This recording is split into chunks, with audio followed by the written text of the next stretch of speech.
Good morning. Welcome to the House ED&A Committee. It is just after 10:45, and I wanted to let everybody know that the Senate Bill 56 hearing will be delayed until immediately after the 110 hearing on Senate Bill 504 because most of the involved parties are over at the Executive Council meeting right now. With that, we'll go into recess until we begin our hearing on Senate Bill 516 at 11 o'clock. Thank you.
Good morning and welcome to the House Executive Departments and Administration Committee. Seeing that it's now 11 o'clock, I would like to open the hearing on Senate Bill 516 and invite up Senator Pat Long.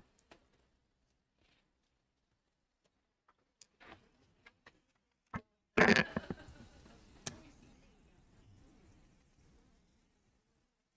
morning, Chairman Leon and honorable members of the committee. Hold on just 1 second. Oh, sorry. Oh, yes. Sorry, I forgot. We normally open with the Pledge of Allegiance. Would you mind actually leading us in the pledge, Senator Long? I could do that. Thank you. Pledge of allegiance To the flag of the United States of America and to the republic for which it stands, one nation, under God, indivisible, with liberty and justice for all. Thank you. And thank you, Vice Chairman. I was over in Senate ED&A, so I started my day that way. Actually, thank you, Mr. Dargy, Representative Dargy. I appreciate that. And thank you, Senator Long. I'll let you get back to your introduction. My Thank you. apologies. For the record, I'm Senator Pat Long, representing Senate District 20, which is 6 of the 12 wards in the city of Manchester. I'm the prime sponsor of Senate Bill 516 being made at the request of the New Hampshire Department of Health and Human Services. Senate Bill 516 would amend RSA 94:1-A, IB, renaming 5 unclassified supervising staff attorneys positions established in House Bill 2, Chapter 79:218, Laws of 2023. The lead attorney, noteworthy House Bill 192 in 2025 was the Joint Committee on Employee Classification requested bill from the last session that added the underlying positions in statute. This section also fixes a few errors in current law by changing the word counsel, CIL, to the word counsel, SEL, on lines 4, 7, and 10. And also Attorney Susan Larrabee from the department is here to speak on Senate Bill 516 and to take any questions from the committee. Thank you for your consideration of this bill. Thank you very much. Are there questions from the committee? Seeing none, thank you very much. Next, I'll call Susan Larrabee from the department to come up, please.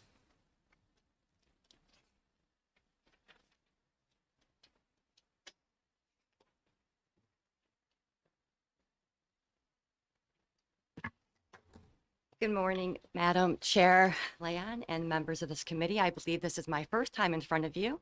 So if I could introduce myself, my name is Susan Larrabee. I'm General Counsel and Legislative Liaison for the department, specifically for DCYF, the Division for Children, Youth, and Families. As Senator Long described, this bill is just accurately, is necessary to accurately align the statutory language of the DCYF staff attorney positions that are before you in the RSA with the department's position titles and job descriptions of the DCYF attorneys. Line 5 of the bill describing the grade EE attorneys as supervising staff attorneys should be titled lead attorney, and that would accurately denote the department job title of a lead attorney for DCYF. These are experienced staff attorneys who are working the 5 largest district offices in our state. We have currently 11 district offices. They do not currently supervise in any way. They're just, again, experienced attorneys in those offices. And they are separate and distinct from the 4 supervising regional attorneys that are described as FF, Department of Health and Human Services, on line 8. Again, just accurately reflecting their job titles and their job descriptions. And as Senator Long explains, this bill just also just fixes a Scrivener error, a grammatical error, a common hominin. I know my most confusing one is principal and principal. I always use the mnemonic that a principal can be your pal, is what I learned in school. So again, these are attorneys, and the synonym for attorney is SEL and not CIL. And I'm happy to take any questions. Thank you. Are there questions from the committee? I actually do have one Sure. for you. I know that DCYF does many very, very important things, and we always need to make sure that you're resourced appropriately. I know, there been any workload analyses to make sure that we're not keeping you burdened with any outdated systems or processes that get in the way of your division, making sure that they're providing the best service possible to children and families? Of course, we're always looking at our data. We are leaning into our data in terms of both qualitative and quantitative data. We have a monthly dashboard that we release to the public that I'm happy to share the link that goes over some metrics such as caseloads per CPSW working in the field as both assessment workers and field service workers. What are we seeing in terms of trends throughout those 11 districts? District offices throughout the state? Are we making sure that those district offices are accurately staffed? As you can imagine, we are under a hiring freeze. We have a lot of openings right now. I believe we have 115 lines that are open. We're working hard to get those open and available to us to fill. Of course, we're always looking to recruit, and most importantly, we're looking to always retain our staff and making sure that we are meeting their needs and supporting them at every step. And again, the way we do that is looking not only at the monthly dashboard, talking to our 11 district offices and assessing that as executive member. I'm part of the executive team at DCYF, as well as looking at our strategic priorities. And number one is obviously our work with families.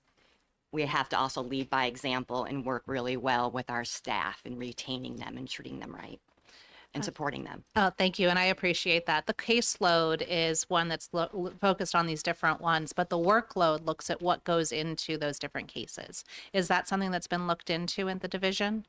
Yes. Again, like I said, we meet weekly as an executive team. We meet weekly on our strategic priorities, and we're always assessing and looking at the efficiency of each district office, as well as, of course, with that, the workload. As you know, throughout the last few years, we've come before the legislature for different prevention steps. How do we meet families where they're at the right time, at the least amount of intervention necessary? So yes, the caseloads themselves have gone down. The workload has not, though, because we are meeting them where they're at and not bringing them into the court system. But those that we are bringing into the court system have very complex needs as a family, as children and youth.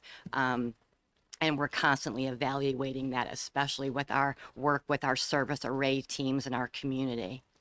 Thank you. That's very helpful. With us looking at more of the structure of how you Sure. operate, that's why my thought was Of we may be course. able to assist there. Did you have a question or no? Are there any other, Representative Schmidt? Thank you, Madam Chair.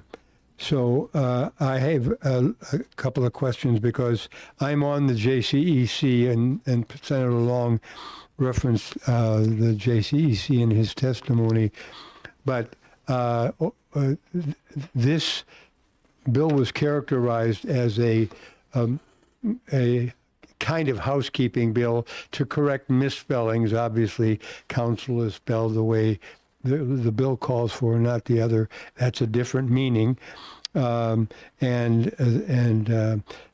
the case of the lead attorney aspect, that's a different function as you testified.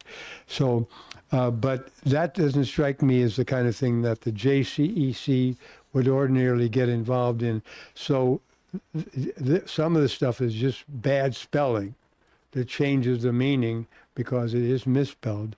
But did this come out of the JCEC or did this come out of the Senate, recognizing that somebody goofed up and forgot to check Webster's or, whatever the basis of the mistake was?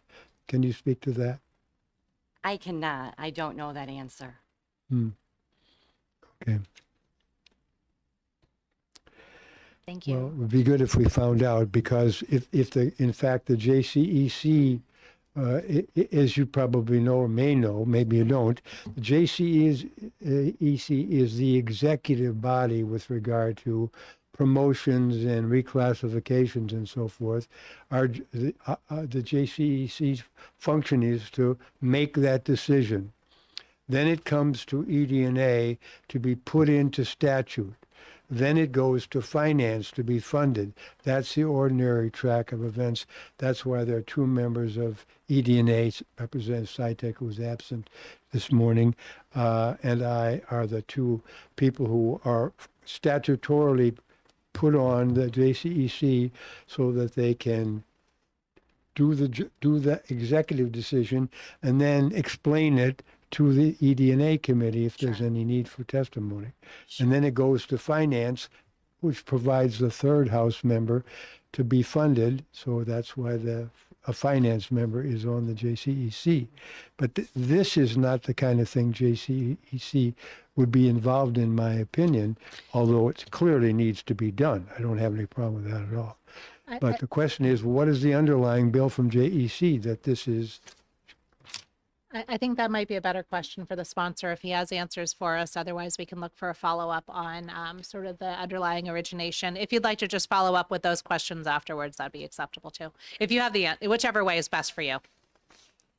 I didn't want to put you on the spot. Oh. Thank you very much. No, it was, in 2025, it was House Bill 192 that the Joint Committee of Employee Classification requested bill from last session that added the underlying positions in statute. That's the function.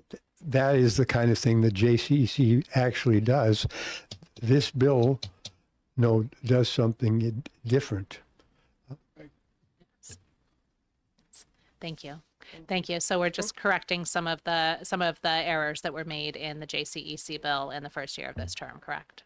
Yes. Fantastic. Thank you very much. Is there anybody else here to testify on Senate Bill 516? Seeing none, we will close that hearing. And I just want to let everybody know we aren't execing anything today since we are light on members. It's, I guess, convenient. Everybody had challenges today. And with that, I will open the hearing on Senate Bill 640 and introduce the prime sponsor, Senator Pearl. Thank you, Madam Chair. Sorry, I was in the process of filling out my card, but I will get it done and turn it in. Thank you. I know you're good for it. Good to be here in front of you all today. For the record, my name is Senator Howard Pearl, and I represent District 17, and I live in the town of Loudon. I am here today to introduce Senate Bill 640. And I apologize. I have updated talking points, and I'm quickly reading as we go because it's been a crazy morning. But Senate Bill 640 as amended looks very different from the version I originally introduced into the Senate. And that is intentional. I work closely with many of the stakeholders that are here behind me today, and to strengthen the bill and make it as thoughtful and effective as possible. The bill is complex. Its foundation is simple. AI chatbots are not licensed professionals. If a service requires licensure in the state of New Hampshire, it should be provided by someone who is properly licensed, and they can be held accountable as such. At its core, the legislation is about protecting public safety while allowing responsible innovation. We have already seen instances where AI chatbots have provided mental health support, sometimes with tragic consequences. Excuse me, particularly for young people. That reality makes it clear that guardrails are necessary. So these guardrails that we're looking to put in place would prohibit AI from independently providing therapy or therapeutic communication. It would require a licensed New Hampshire professional to oversee and deliver care. Also would allow professionals to continue using AI tools so long as they are compliant and used responsibly. It makes clear that this is not an anti-AI bill. And, we're certainly not against it. We realize that it has some great qualities and it's a useful tool. We want to make sure providers can still use FDA authorized and HIPAA compliant technologies. Also recognize that this is a rapidly evolving space. The legislature is just beginning to address the role of AI as it's used in regulated professions. That's why this bill establishes a commission to review implementation, monitor impacts, and recommend improvements, ensuring the law continues to reflect both its intent and the realities of emerging technology. So just to tell you, we had multiple work meetings on this. I convened different stakeholders, and we sat at least twice for 1 to 2 hours on, excuse me, on each session. We had a lot of discussion about AI, about the bill, how it fits into these regulated professions, how it's used. It's a very complicated topic. That's why in the end, we decided to go with the study committee and really have an opportunity to look at it, because we couldn't come up with all of the answers in the time that we spent. And we had some really well established folks within the community, you know, the stakeholders that are working with this in using this technology. And it was just, we could not find agreement amongst that. And that's why I chose the route the route that I did. And I I do understand there is another AI bill that is out there dealing with a study committee. I would suggest that you look at both of these and figure out how to move forward. You know, maybe both can work independently, or maybe you combine the two. I'm not sure. Not familiar enough with the details of the other one to understand what its focus is and what they're trying to, you know, get from it. But just a thought. I would suggest that you take a look at it and see what the best path forward is. But from there, I'm going to stop, and happy to take any questions. Although, if you're getting into the real technical stuff, I'm going to let the folks behind me answer it. So thank you for your time. Thank you very much, Representative DeVries. Thank you, Madam Chair. Thank you so much for coming in today. You're welcome. Quick question for you. You mentioned at the top of your remarks that there were significant changes from what you had introduced to the Senate. Could you give us a 30,000-foot view on those? We were trying to figure out and understand how to regulate unlicensed practice as it pertained to social workers. And then we looked at, I'm sorry, excuse me. Then we looked at opening it up to, in discussions with OPLC, we looked at it, opening it up maybe into other professions. And boy, I got to tell you, it just, the further you get in, the more complicated it got. And we just decided that in the time span that we had, we could not make those decisions. So that's why we decided to pare it back, sort of take the focus from the conversations we had and decide what topics we thought were the best to look at. Thank you so much. You're very welcome. Thank you.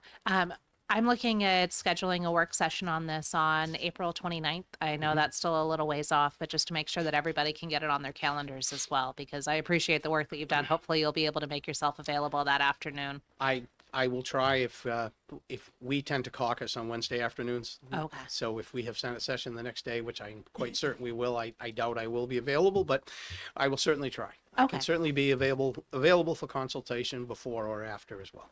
Fantastic. Thank you. Are You're- there any you're other welcome. questions from the committee? Seeing none, thank you very All right, much. and I will finish my card, I promise. Thank you. I know where to find you. Thank you. Next, I'll call Lynn Courier up to speak, please. And as a reminder, just make sure the button is pushed so that it's red, and introduce yourself. Thank you, Madam Chair and members of the committee for hearing my testimony today. For the record, my name is Lynn Courier. I am a social worker and have been for 30 years. I'm the executive director of the National Association of Social Workers, New Hampshire chapter, and I live in Pennacook. I'm here today speaking in favor of Senate Bill 640. The primary concern of NASW New Hampshire is AI platforms providing therapy or mental health services independent of trained, licensed mental health professionals. Oftentimes, these platforms set themselves up as an equivalency to therapy with a licensed mental health professional. At best, these AI platforms are the unlicensed practice of mental health care. At worst, the interactions are harmful and misguided, and in some cases have ended in self-harm or suicide. AI is designed to be helpful. It is designed to provide resources. It is designed to share information in a friendly, non-judgmental, engaging way. But it lacks the critical thinking and analysis of human professionals. AI pulls information from recorded therapy sessions and other places on the internet to create predictive responses. In other words, if the AI system has learned I put that in quotes, that people in response to feelings of depression cut themselves. This then becomes the norm and recommendation. AI is pattern matching. It is not deep understanding. AI has no duty to warn if you share your plan to kill yourself, your spouse, or your neighbor. AI cannot assist with voluntary or involuntary hospitalizations. And AI is not a mandated reporter of suspected abuse or neglect of a child. The incident that still haunts me today is the story of Adam Rains, a 16-year-old boy who last year died by suicide after ChatGPT very helpfully showed him how to tie a noose that would hold a human body. And of course, it could help with a heartfelt suicide note. Similar bills have passed in Nevada and Illinois, and we know that they have had an impact on AI therapy platforms as the AI therapy platforms have restricted their usage in these states. The people of New Hampshire deserve these same consumer protections. This bill's amended language passed by the Senate is the result of many discussions with other stakeholders to provide clarity and avoid unintended consequences. It will not impact professionals using AI tools in their practice. The commission created will ensure the conversations on this issue continue, mitigate any unidentified unintended any unintended consequences. This bill creates a venue for ongoing research and discussion while in the meantime protecting the people of New Hampshire from AI bots working independent of licensed mental health professionals providing therapy or therapeutic communications. Thank you for hearing my testimony, and I'm very happy to answer any questions. Thank you. Are there questions from the committee? Seeing none, thank you very much. Thank you. Oh, yes. And if you have written testimony and wouldn't mind passing it in, we'd appreciate that for the committee notes. Thank you. Next, I'll call Nick Jacobson.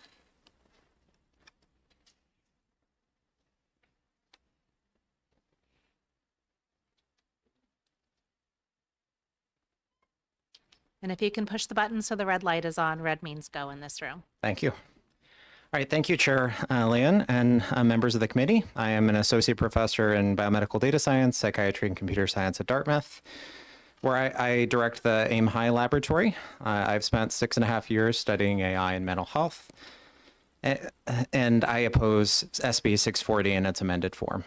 I, for the record, am an Aetna resident in New Hampshire. So innovation is needed now, not restriction. We're in a mental health crisis. Nationally, roughly 60 million Americans have mental illness, and about half receive no treatment. Here in New Hampshire, nearly half of all mental health clinicians have wait lists. Rural communities face severe provider shortages, and the community mental health centers themselves have called the system broken. This is exactly when we should support responsible innovation in mental health care and not block it. SB 640 stifles evidence-based innovation. My team of more than 100 clinicians and researchers have spent more than 100,000 human hours developing a system that we call Therabot, which is the first generative AI psychotherapy platform. We conducted the first randomized controlled trial of generative AI psychotherapy, published it in the New England Journal of Medicine AI, where patients experienced significant symptom improvement. We have 2 ongoing clinical trials and 2 more about to launch in New Hampshire. We were also planning a multi-state hospital system trial in Illinois, but as mentioned, Illinois' HB 1806, which this bill is directly modeled after, was passed, and we needed to discontinue the Illinois trial as a result. If SB 640 passes, it would effectively block deployment of this work here in New Hampshire as well. The amended bill prohibits AI from independently providing therapeutic communication without the involvement of a licensed professional. That may sound like a guardrail, but in function, as a practical ban on the capability that makes these tools valuable, direct support between visits, outside business hours, and at moments when no clinician is available, Requiring a clinician to review AI interaction converts a scalable intervention into an unscalable one. It is the equivalent of requiring a cardiologist to review every heartbeat recorded by a pacemaker and to be accountable for that pacemaker's performance when they were not the ones that designed the system. It makes deployment impossible at exactly the moment of our community's needs scale the most. SB 640 is not a homegrown solution tailored to New Hampshire. My team's analysis of the state mental health AI bills found that 640 is modeled after Illinois' HB 1806, and versions of the same bill have been appeared in multiple states. In practice, it imposes impossible review requirements on clinically tested tools with general purpose chatbots like ChatGPT with no clinical training, no crisis protocols, and no accountability. And they remain fully accessible to any teenager in the state, except because they disclaim therapeutic intent. The safest and most accountable systems are blocked, while the least accountable remain available. During the Senate working group, I proposed an alternative framework that regulates actual consumer risks. It would apply after safety requirements to any AI system foreseeably used for mental health support, closing the loophole that lets chatbots escape oversight by adding a disclaimer. It would mandate that crisis response protocols, age verification, and data privacy compliance for all systems. It would exempt evidence-based tools validated in peer-reviewed randomized control trials from unworkable review mandates, provided they maintain automated safety monitoring. New Hampshire can lead on responsible AI-assisted mental health care. SB 640 drives that innovation out of the state at a time when it is desperately needed. I urge the committee to recommend an expedient to legislate, or at a minimum, interim study. Appendices for my full analysis, proposed framework, and published results are available, and I'm happy to answer questions. Thank you very much for your testimony. Are there questions from the committee before I get to mine? Representative Schmidt? Well, let's start off by having you introduce yourself, which you didn't say your name, and since I'm trying to take notes and ascribe them to the people who said them, having your name is pretty helpful. So Absolutely. Sorry about that. My name is Nicholas Jacobson. I am a resident here in Etna, New Hampshire. okay, thank you. So may I Yes, continue? follow up. So the Senator Long, I believe, spoke to the, oh no, sorry, it was Senator Pearl, spoke to the incident where the AI bot gave gave recommendation to, at least reportedly, to this young man who used it to kill himself. Mm-hmm. I know you don't stand in support of that kind of an outcome at all, but it's the kind of thing that terrifies me as a policymaker, the idea that we could have a repeat of that in the state of New Hampshire, if in point of fact the only recourse for somebody calling in is talking with an AI.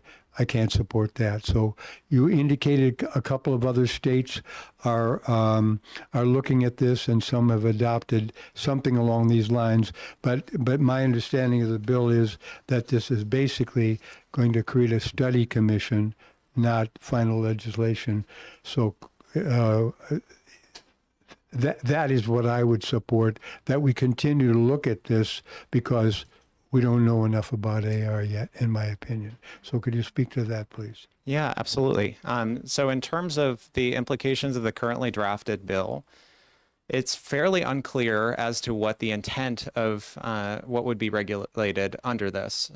My read of the bill currently is that ChatGPT would actually not be overseen by this, because they directly do not market themselves as providing therapy services. And this bill is trying to actually put an only unlicensed practice as something that is providing therapy services. So kind of a different market, actually.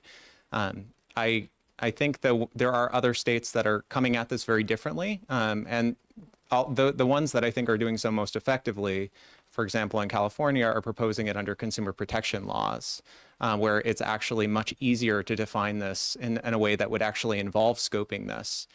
the idea of defining AI as an unlicensed practice almost gives it a strange entity, as if it's a human. And in a lot of ways, the ability to actually practice in unlicensed ways, there's no also pathway for legislation to support AI to become a practitioner if it is given some kind of weird entity state as a human.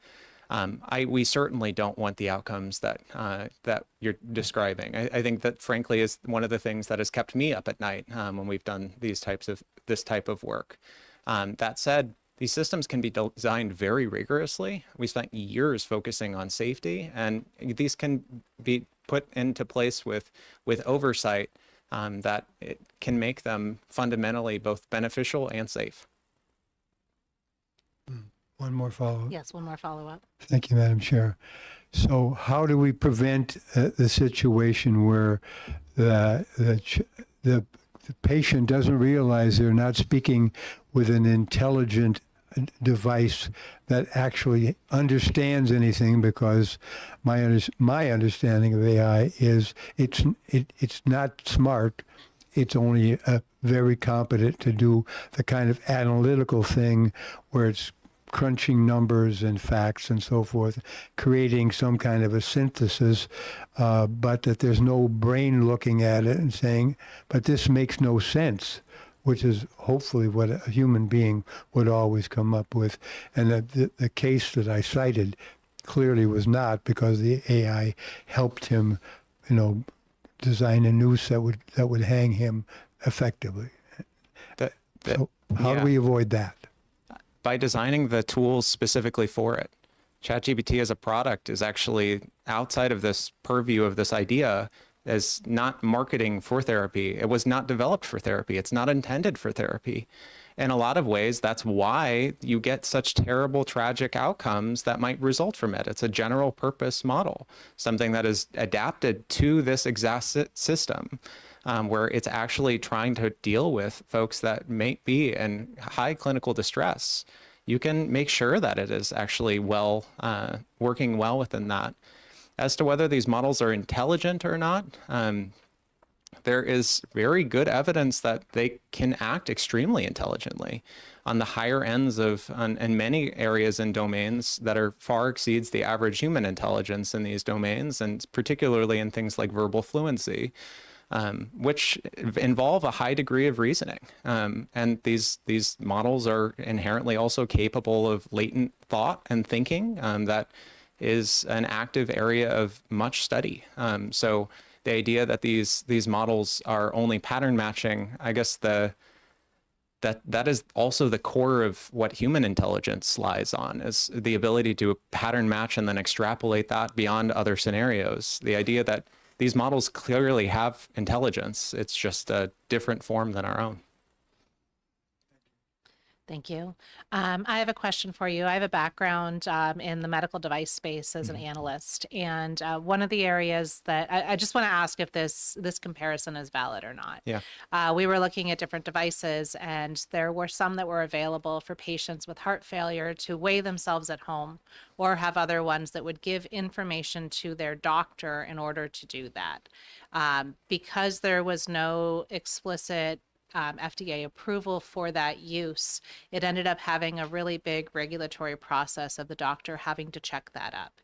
Is this a similar situation where you see the way that it's written, you'd be involving the doctor, you'd be involving the licensed professional in a lot of smaller incidental interactions that otherwise wouldn't fall under the scope of practice, but because of the way it's drafted, it pulls it into that scope of practice? Yeah, absolutely. I think currently, I think the bigger context within mental health is most folks don't even access care through the care system.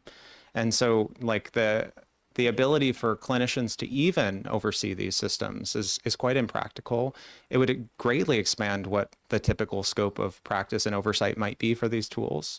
And really strangely to me, in terms of how the bill is framed, it puts the oversight not on the manufacturers or the folks that are actually creating the systems.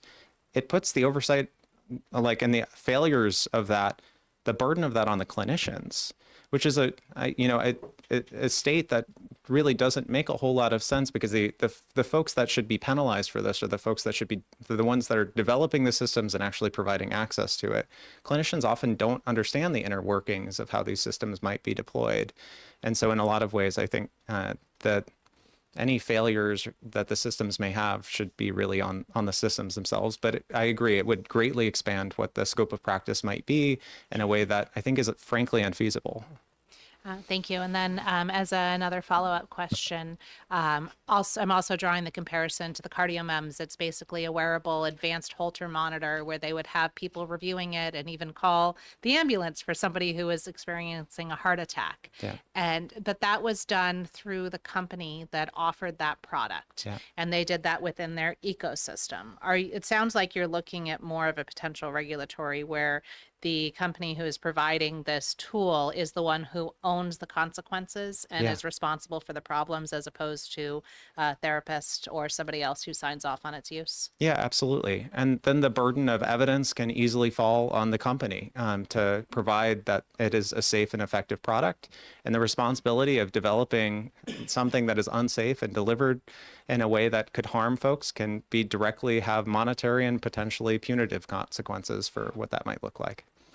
Thank you. And before I get to the both of you, are you aware if the FDA is moving towards a regulatory system or scheme for this? Because this could get really complex doing this 50 different ways. It is. It's unfortunately the FDA has not weighed in. I was one of the invited speakers on a panel that they had specifically on this topic in November. They have not made legislation specifically or proposed how they will regulate this space in particular. It was that hearing was specifically on AI and mental health. So they are still soliciting input. Federal legislatures are also considering whether that FDA may not be the appropriate regulatory body for this. And so there may be new forthcoming legislation in the Senate that would take this over, if it were passed, may actually move the purview outside of FDA into a body that is actually regulating AI more specifically, and then the impacts of that within healthcare, in large part because AI, the way that AI has been regulated is through software as a medical device, and that software as a medical device framework was really an extension of how it was regulated within drugs and food. AI in particular, in its applications and its generalities and its fluidity, makes it one of the reasons why it's very hard to regulate is the fluidity that might make it effective, might allow it to provide this broadly flexible care, makes it much harder to actually think about regulating in the same way. FDA acts on a claim level and what you would claim, and then what the evidence-based outcome might be. So for example, if you were treating depression, but somebody had a co-occurring anxiety disorder or a substance use disorder, you'd want these models to be able, a human would always want to be able to like treat these comorbidities, but on the FDA level, it would be at a claim level. So they would kind of ignore all of the other comorbidities that might be coming up in the moment and just narrowly focus on one particular issue. It's easy for software as a medical device, like prior deterministic systems to easily go in that space. I think it's a kind of, my analogy is it's a kind of, software as a medical device was like a duct taped limb to a tree.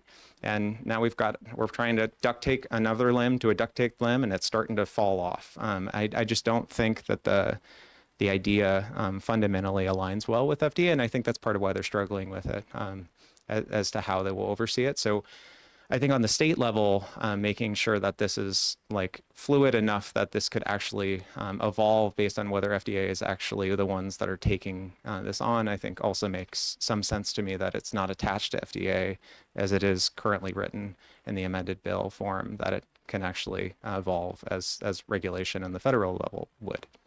Okay, thank you. Representative Slotchie? Thank you, Madam Chair, and thanks for taking my question. I'm particularly concerned in reading this bill. I think I have the most recent version up here. In Section 1, seeks to prohibit engaging in activity requiring professional licensure, which is explicitly prohibited. And then I went and searched for the number of individuals and the types of work that require a license in the state of New Hampshire. 1 in 6 professionals in the state of New Hampshire are licensed, covering things from healthcare, technical trades, personal services, barbers, cosmetologists, and the like.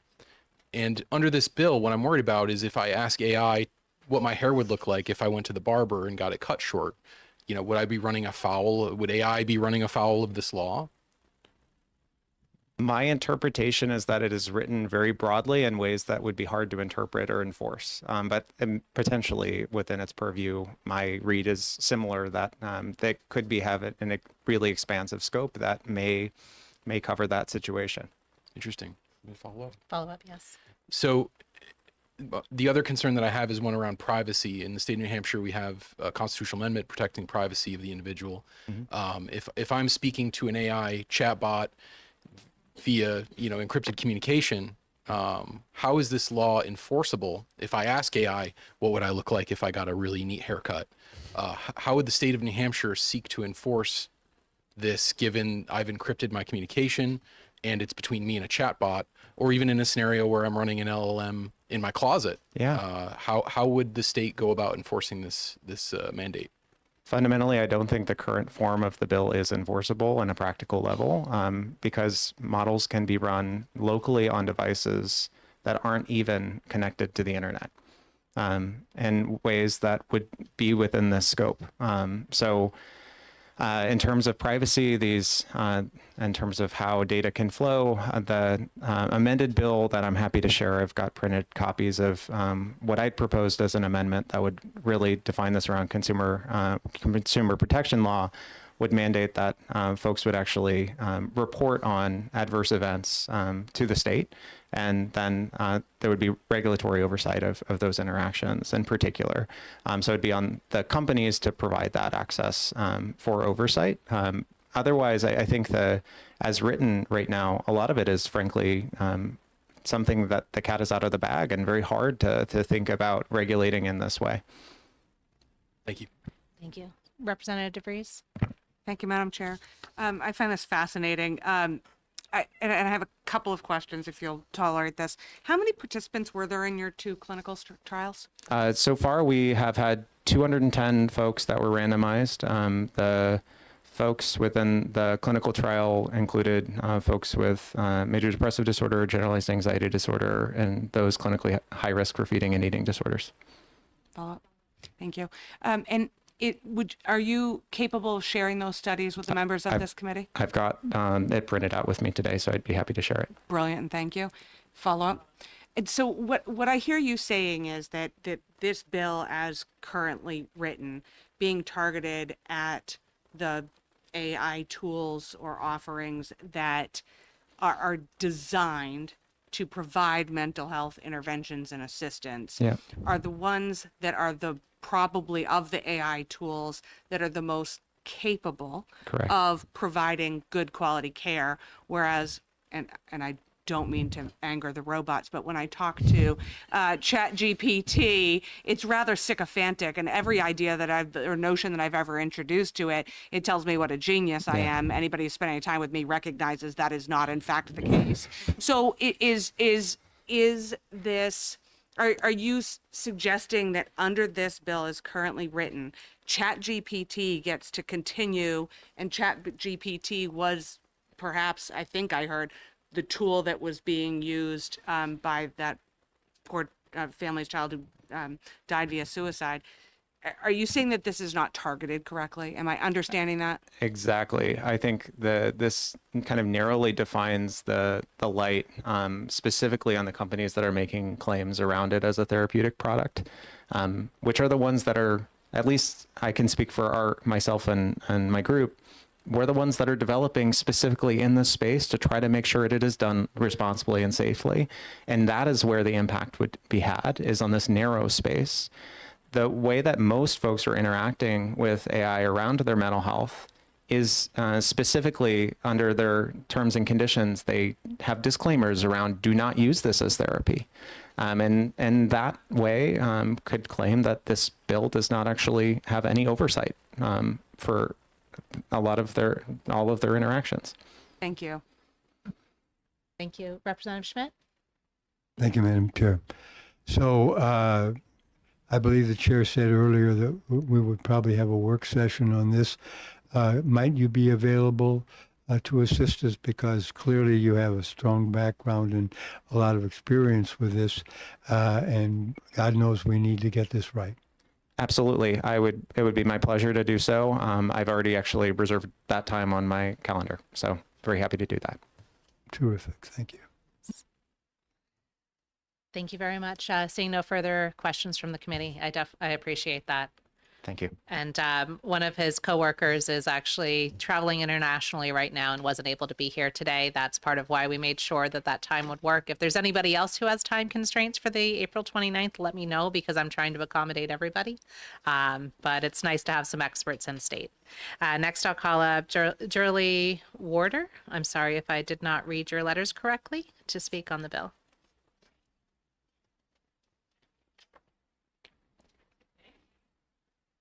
Just It's Julie Walter, Dr. Julie Walter. Julie Walter. Thank you. I am a licensed psychologist in New Hampshire. I live in Rhode Island, but I practice in New Hampshire teletherapy. And I am also New Hampshire Psychological Association's Director of Professional Affairs. And I appreciate the time today. Nick Dr. Jacobson is a very tough act to follow. He's answered quite a lot of what we have concerns with. I will try to keep brief and echo his concerns. Actually, if you could just present what you were going to share with us, Okay. because hearing it in the voice of a practitioner is different than hearing it in the voice of a researcher. Okay. Yeah, happy Thank you. to. Happy to. First of all, let me just move myself in. I do want to appreciate Senator Perherl's work. He did do an extensive amount of work in the work group, and as the time constraints, I believe that's what kind of came to this bill, the amended bill. I appreciated all of his, and we appreciated all of his efforts. However, we still oppose the bill as it is written. As Dr. Jacobson was saying, we agree. We consulted our NHPA is our experts on this bill, and it's the same. We got the same response that these large language models of ChatGPT, Claude, Character AI, they are not going to be covered by this bill. So our main concern around consumer protection and those that use these large language models are not going to be impacted. So instead, licensed professionals are getting constrained and getting accountability for the use of these tools, any like AI tools and within the digital mental health sphere. But there's 800 million people that use ChatGPT on a weekly basis, and there are 3 in 10 teens that use chatbots daily. And so a huge portion of our residents are not covered and protected by this bill. I could give you examples, but I think you all have heard about the suicides and you've heard about the tragedies with it. One of the things that was mentioned is that there has been, like the Illinois bill was helpful in some ways. Unfortunately, what we've also heard is that it's been problematic in terms of regulating. It closed down physicians' ability to do telehealth for a while, according to the American Telemedicine Association, who is also against this bill. And so from a practitioner standpoint, AI is such a complex system that's embedded in so much of what we do. It's not, it's embedded from EHRs into probably Google, when I Google something, all the way to a chatbot. It's so embedded that I don't know how we would have an informed consent that would be effective, that would say to our patient, here's where I know AI is being used. And instead, then this informed consent is going to be so broad, it's really not helpful. The other areas that we get concerned about is, well, on a daily basis now, when I'm seeing patients, ChatGPT comes up somewhere. It comes up being used as a relationship advice. It comes up being used as, oh, I was talking to ChatGPT about this physical complaint, and it told me I have anxiety. So can you help me with this? Well, am I now responsible because they're bringing ChatGPT up? I can't tell from the way this bill is written. Am I in some way responsible for their use that I can't be responsible for?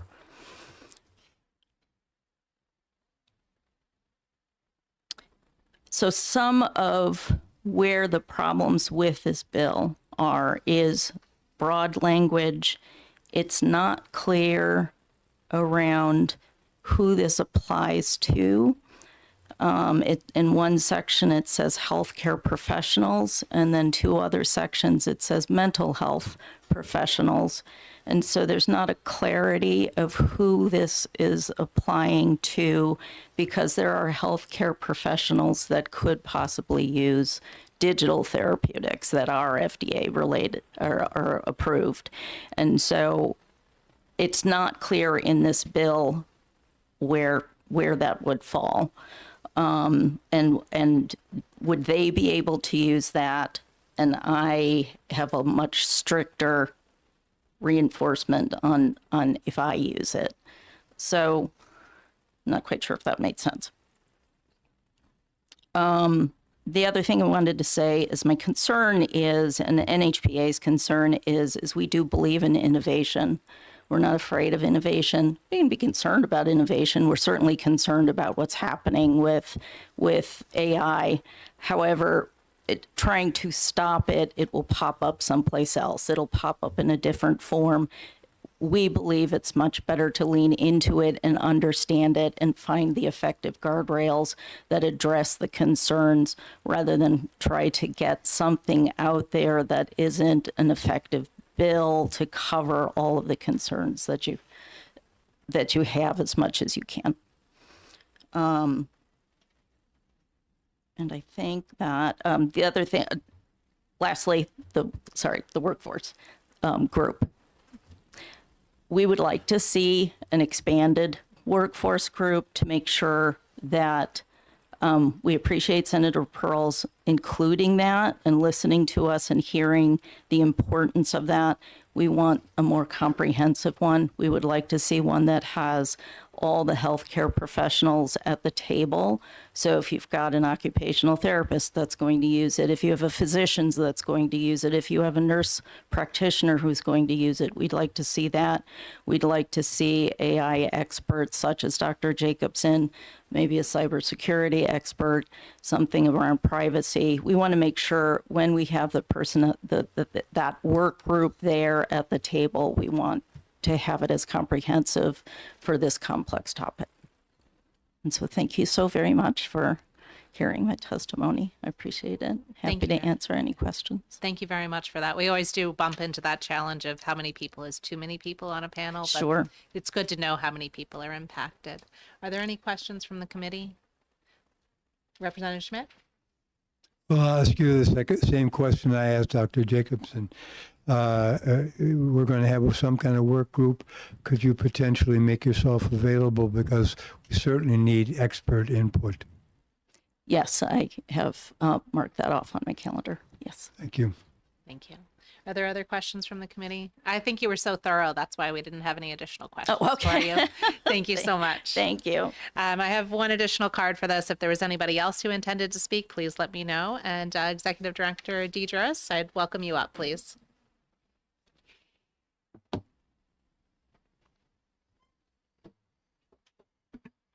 Good morning. For the record, Dedris, Executive Director, OPLC. Wanted to make some very brief remarks. I'm happy to take questions and happy to be here for a work group as well.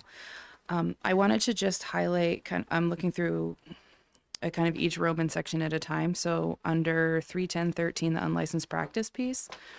So in addition to the heading change there, Roman 1, there are 2 phrases that are added that are different than current statute, and I just wanted to highlight specifically to get to Representative Slotchie's question. So the first one is the first parenthetical phrase in line 4, including but not limited to individuals and entities. That is this language here is in addition to what the statute currently reads. The second one is in line 8. It says, or provides goods or services requiring professional licensure. Then the last is actually, there's a word that is not included in line 18. The current statute says the state's attorney general or a prosecuting attorney, and this just removes states. So I just wanted to highlight that. That's the change from current statute. I would also like to just, in effort of full transparency, the office was approached and said we'd like to do something about therapy bots and not allow this to be happening without a licensed professional. And we said, well, it is currently not. You cannot engage in the practice of a licensed profession without a license. And so we had assisted in drafting that and so we could operationalize it. I think we're not taking a position. We didn't take a position then to say we assisted in drafting at the request. So I just do want that to be known. So that insertion here was language that we had recommended to get to that end. And certainly it's the policy decision of this committee whether you want to get there, but we did assist in drafting that. Paragraph 2, I will show my cards and say that it's the most important part of the bill to me. And the reason is that if there is a policy push to go more after larger companies that are providing this AI technology, there is not currently statutory authority to recover the cost of investigation for unlicensed practice cases within the office. There is such authority in our regular investigation and enforcement. We can go after cost of investigation, but somewhat ironically, I guess. So if you are a licensed professional and there's some allegation of misconduct that's investigated, goes through a hearing, we can get a cost of investigation to fund the office, which in turn, if we were doing that more regularly and we're working on getting those metrics to a place where it wouldn't have to be borne by license fees, it could be cost of investigation for that piece is kind of the goal we're trying to get to. But if you don't have a license, but you engage in licensed work, we cannot go after that cost of investigation through that discipline process. So that is what paragraph 2 is. That was a request of ours. Again, it is the policy committee's decision, but I would say we did request that to say, let's have it equivalent across the enforcement of both wrongdoing or issues with practice for a licensed and an unlicensed person. So it would make it even across both of those. That's what paragraph 2 is. Paragraphs 3 and 4 are related specific to that mental health piece. It is a little bit of an odd statutory construction to include that in the 310 unlicensed practice section that governs all professions in the office when it is very narrowly tailored to that mental health piece. So that is sections 3 and 4, those definitions, and the other piece there. Then that would be all new language. And then, of course, the study committee in Roman 5, as you've heard. So with that, I'm happy to take any questions, happy to be available. I hope that clears a little bit of it up for you all. Okay, thank you. Sorry, you were looking for her notes if possible. Yes. If possible, if you could provide a summary of some of that for us in a written form, that would be helpful, just so that we can make sure that we have that and we track that. Sure. Let me see if I can mark this. This is what I've got right now. So I'll try to get you some more. Currently I have a few lines and circles. So. Okay, and I can take my notes and verify them against you as well. Yep. Thank you. And as far as going after the cost of unlicensed practice, that's something that if we were to include that in this bill, that would be across all unlicensed practice, whether it is an AI bot who's doing this and directing people on how to do bad things, or if it is some multinational cartel that happens to be trafficking people and they're not licensed. This would be an all-comers way to even that playing field of how we deal with either licensees or unlicensed practice. Yeah, so again, I do want to highlight. So Roman 1, with the exception of those phrases, is existing law. And the unlicensed practice is much more likely in I guess I can't even say that. We often will find it with trades or a license lapse So it's somebody who let their license expire and is continuing to provide services without it. Those are the type of things that would come to us, and it does apply across all licensed professions with the existing statute. Now, this committee is well aware. I don't have staff roaming to and from the earth, searching for every licensed professional to see whether they have a license or not, and looking at all of the licensed work. That we could never do that. And so I think the reality is, if there was a concern with any kind of unlicensed practice, right, that it's a complaint model, that's the office is made aware of that concern. So that's how we are aware of unlicensed practice as well. Thank you. Are there other questions from the committee? Seeing none, thank you very much. Thank you. Is there anybody else here for Senate Bill 640?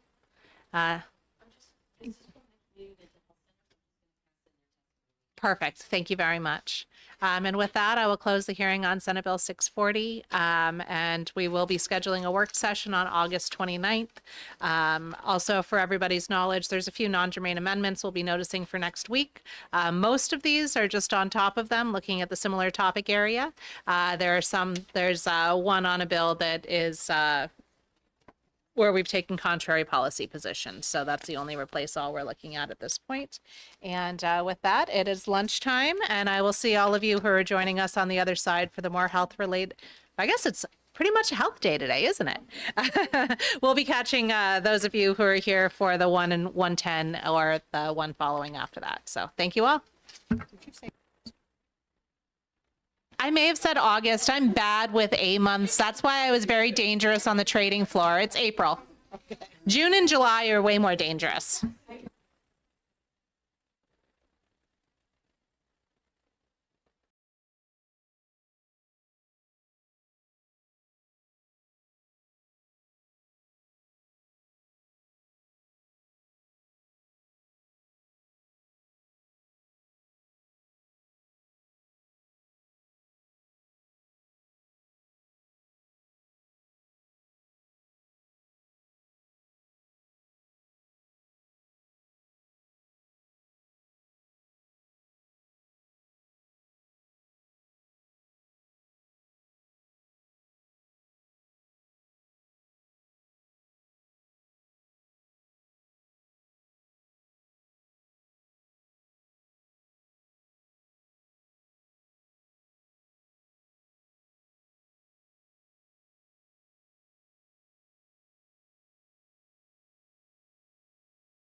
Thank you. Next is 470. There we go.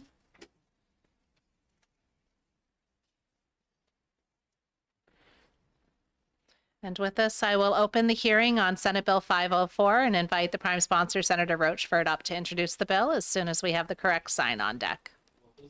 Sorry, not 504, 470. That is also Senator Rochford, and I'm not trying to minimize his first bill.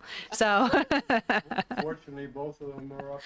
thank you. So we are now opening the hearing on Senate Bill 470. My previous statement was an error, and I would like to welcome Senator Rochford. Thank you very much, Madam Chairman. For the record, my name is David Rochford, Senate District 1.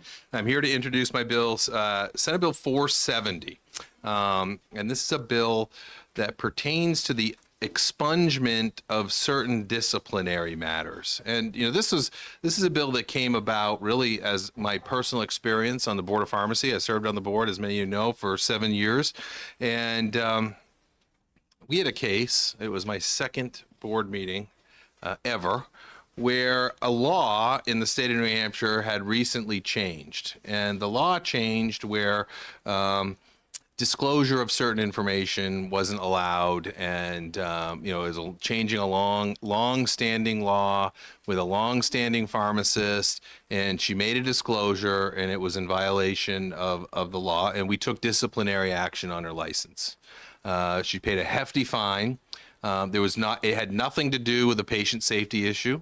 It had nothing to do with malpractice. It was really essentially an administrative issue that warranted discipline. Paid the fine. She you know, did the requirements of the board, and then we get a call from her 4 years later, and she said, "Do you remember me? I was disciplined back there 3 or 4 years ago." She goes, "Things have changed now. I'm currently trying to move to Florida to take care of my elderly mother who has Alzheimer's. And in order to do that, I need to get my license in Florida to be able to move there, support myself, support her, and be her caregiver." When she applied for a license in the state of Florida, the license was denied because she had discipline in New Hampshire. There wasn't an opportunity for discussion, for explanation. It was just flat out denied. So she came back to the board and she said, "Well, I know in certain cases and in certain states, there's an opportunity to petition the board to expunge that discipline." The board felt that was appropriate. We didn't feel, again, given the case in the circumstances, that she was a threat to public safety. And we proceeded to contact the board attorney to start the expungement process when we were notified by OPLC at the time that the boards do not have the authority to expunge discipline. So if one of us were to get in trouble with the law and we did the crime, served the time, we could have our sentences commuted or expunged in New Hampshire. That opportunity doesn't exist for professional licensure. One of the concerns that was brought up when we introduced the bill in the Senate was, and I worked, you're getting an amended version. I worked with a number of stakeholders on this, including the trial lawyers. It's not the intent. First of all, what the bill would do is it would, if a certain period of time had passed after the discipline, 7 years on this point, and the discipline did not include any type of post-adjudicative suspension or permanent revocation of the license, and the licensee had no further discipline between that time and they go to the board, and they've completed and complied with all the requirements of the board, then they could petition the board for a hearing to get the discipline expunged. So it's not a it's not an automatic. It's not something that, somebody who was involved in a horrible incident that hurt people, who had permanent revocation, could could utilize. And those were a lot of the concerns that we heard in the Senate that we wanted to address, because that was not the point of this. And that's what the bill does. It will give a process, it allows an adjudicative process so that somebody who has discipline, past discipline, who has met the requirements, they've served 7 years since then, they've kept their nose clean, can apply for an expungement. And that's the bill, and I'm happy to answer any questions the committee may have. Thank you. Are there questions from the committee? Seeing none, thank you. That was incredibly helpful, and thank you to that woman for coming forward and trying to solve a problem, not just for her, but for everybody. All right, thank you. Thank you. I will close that hearing. I apologize. We're not executing any. Oh, sorry. I won't. Are there any questions for the executive director of OPLC on this? I didn't see any questions from us, so there's no questions for you as well. Thank you. We aren't execing anything today because we have a bit more of a skeleton crew. And I guess perhaps it's convenient that that's all on one day as opposed to having to get subs here and there and everywhere. So another 3 minutes and then we'll start the next hearing. And after we're done with Senate Bill 504, we will be hearing Senate Bill 56. We had delayed that one because of a conflict with the Executive Council.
.504 and welcome up the prime sponsor, Senator Rochford.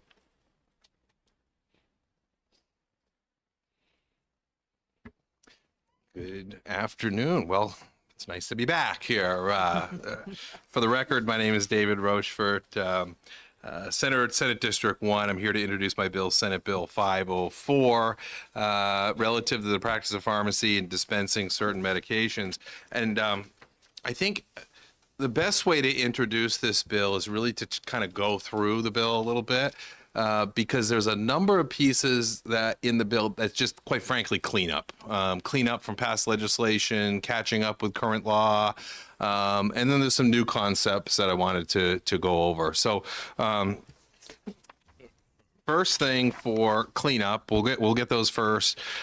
Section 2, lines 10 on page 1, just talks about the display of licenses. The Board of Pharmacy, there's a requirement that all licenses have to be displayed. If you went into any pharmacy, you'll see a host of licenses on the wall. This changes in that just really kind of bring it up to speed, where in the world we live in, pharmacists are often working in multiple locations. They may be filling in, they may be as needed pharmacists to get the call that morning, and then they have to go to a certain location around the state. So we're changing that to all licenses must be readily retrievable. This is actually not really that hard in that OPLC already has license verification on their website, and anybody can check out the validity of a license of a pharmacist on there. And then in practicality, if you're 10 feet away from a pharmacy counter looking at the back wall of a pharmacy, I mean, I don't know how good your eyes are, but I can't read the names on that or the expiration date on that. So it's just a little cleanup on there. And then also along with that, the pharmacy, the pharmacy permit, the permit to operate the pharmacy just has to be posted in the pharmacy at all times. And we changed that, from a conspicuous place to posted, in that you get a hospital who has a pharmacy down in the basement. Does it make much sense to post it in a conspicuous place, which is maybe the waiting room? So just to clean up on that, to make it a little more practical. Line 21. So a few years ago, the legislature passed a new class of licensee called the Licensed Advanced Pharmacy Technician, which adds a little scope. I know many of you were here at that time. It's an expanded scope of practice for advanced pharmacy technicians. And we missed something when we talked about remote work and who can do remote work. So as the law currently says, licensed pharmacists can do it, interns can do it, licensed certified pharmacy technicians can do it, but licensed advanced pharmacy technicians can't. So we just wanted to add that. That's a little technical correction there.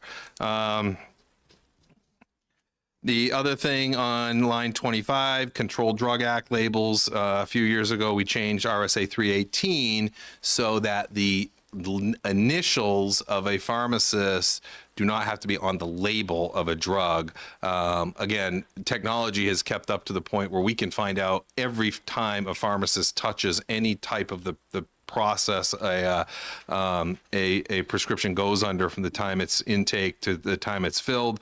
So removing the initials off the label in 318 just made sense, because technology has replaced that. We forgot to do it in 318B, so that's where that is addressed there.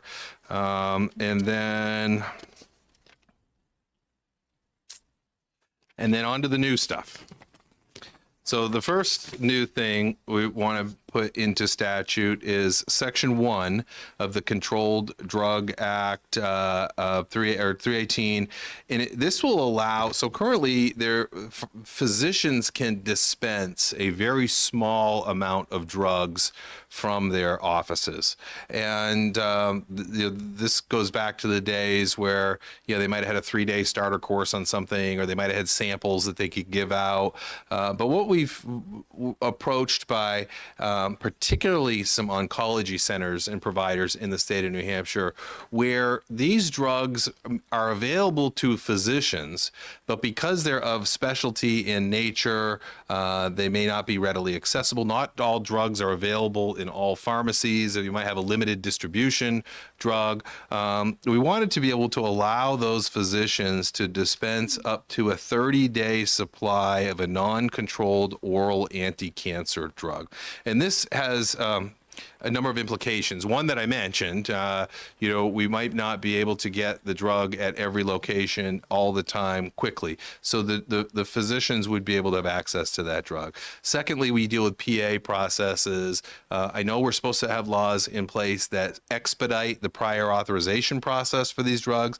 Reality is sometimes it doesn't doesn't go as planned. So when you've got a drug, especially a cancer drug that should be started immediately, that should be adhered to at a pretty regimented pace, we wanted to give the opportunity for those drugs to be available and dispensed at a 30-day supply from the doctor's office. And that's what that does. We put some guardrails in there. The clinic has to have a full-time licensed pharmacist who is consulting, available for consultation, and whatnot. And it has to be consistent with federal standards out there. So those are the guardrails that we put in. But we feel like this is an access issue to patients, to improve access to these drugs, these vital drugs. So that's the new section. That's section 1, page 1, line 1. The other area that's new is really kind of, one of the things is just kind of, it's page 2 starts on line 8, and it's the definition of the practice of pharmacy. So if you look at the current definition, it's kind of a run-on sentence of what the practice of pharmacy is. And having been involved in a number of those pieces of legislation, even before I was elected, we would, as things would change and come out, we would just add a comma or a semicolon and add another word to the definition. So we felt that in an effort to really clarify things, to set it out in a way that really makes a lot more sense, we put it in the definition and listed certain things that are included in the definition. Probably the biggest thing that probably people are here to talk about is the word, where are we? Let me go. I think it was, it's the word, I can't believe I've read this thing 100 times and I can't find it. Anyway, the word is prescribe. Line 20. There we go. Line 20. The word is prescribe. That's a new word for New Hampshire pharmacy, but it's not a new word for the rest of the country. Over 30 states in the country have the word prescribe in their definition of practice of pharmacy. And states use that to its fullest extent, and most states don't. In the state of Idaho, for instance, pharmacists have full prescriptive authority, and they're being used as primary care providers.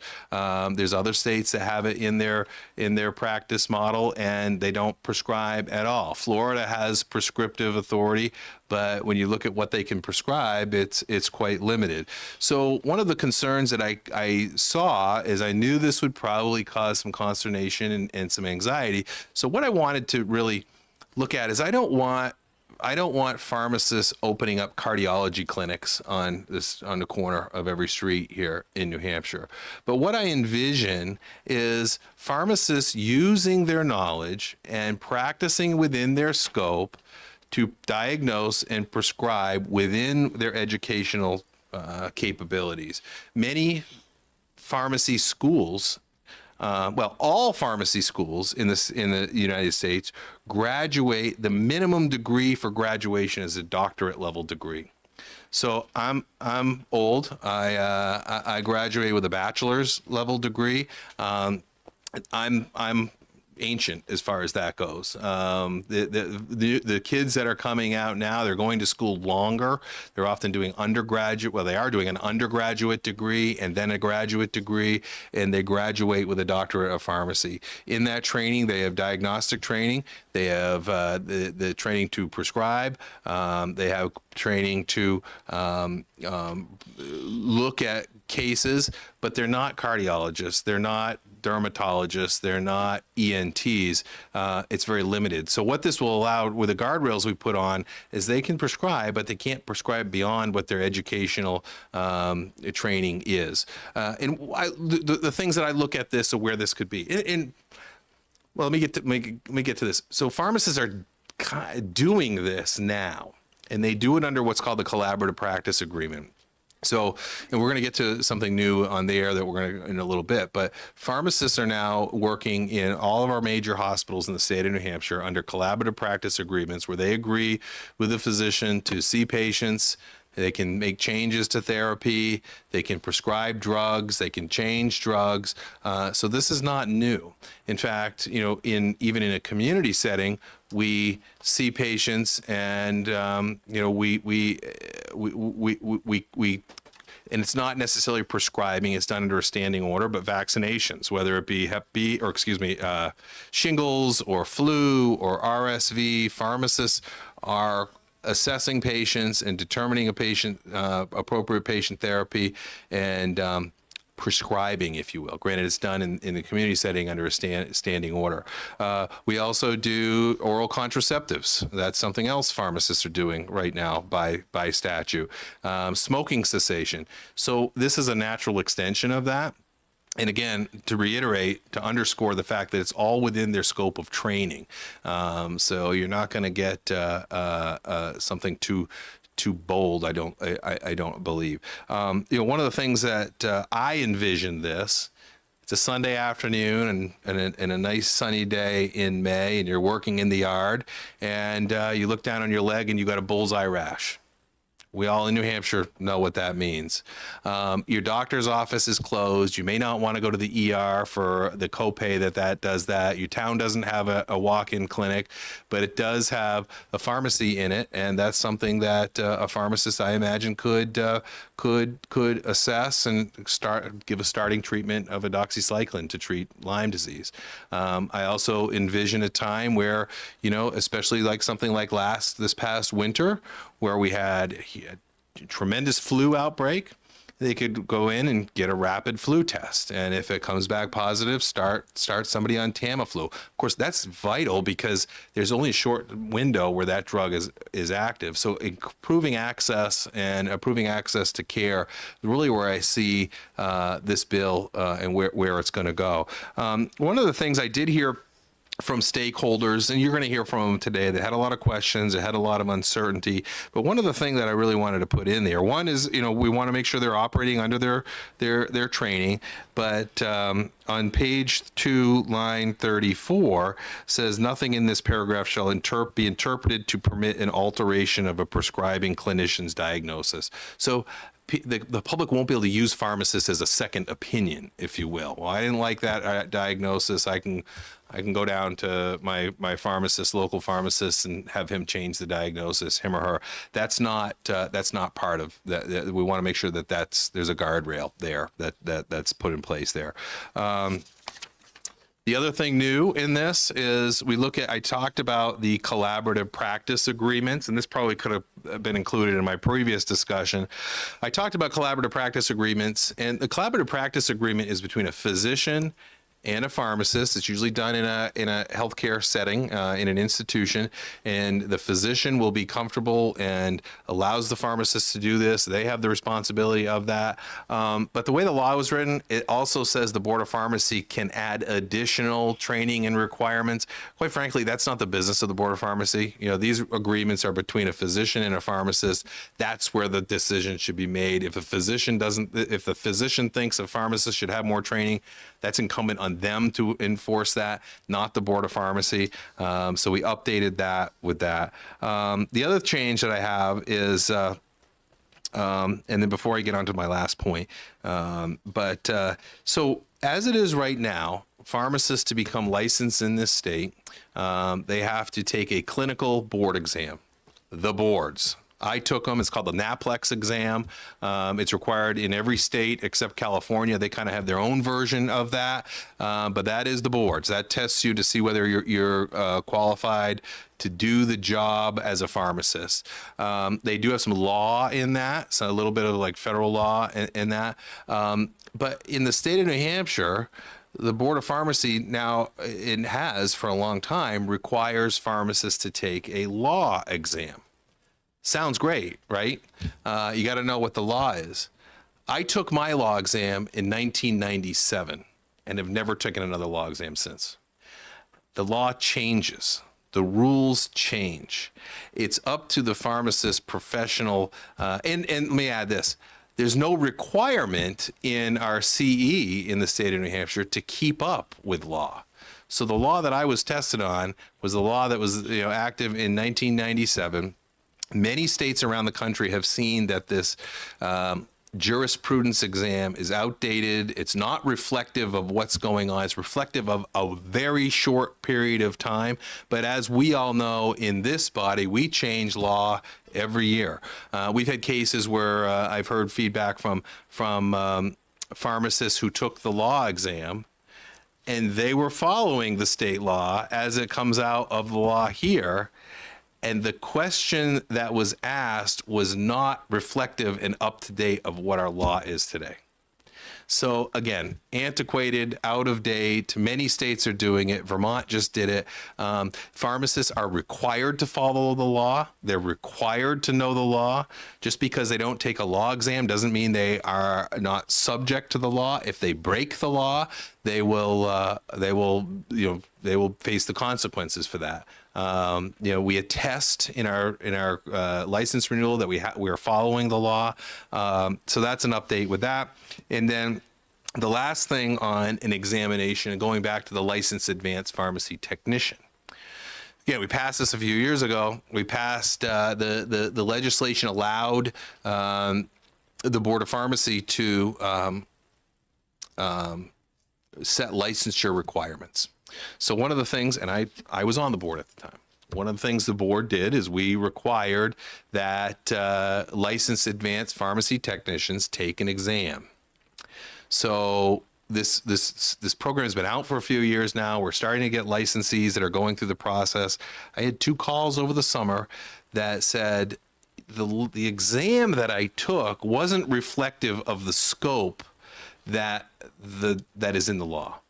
So the exam was testing us on stuff that we aren't even allowed to do under the law, and therefore we didn't study for it. We didn't know.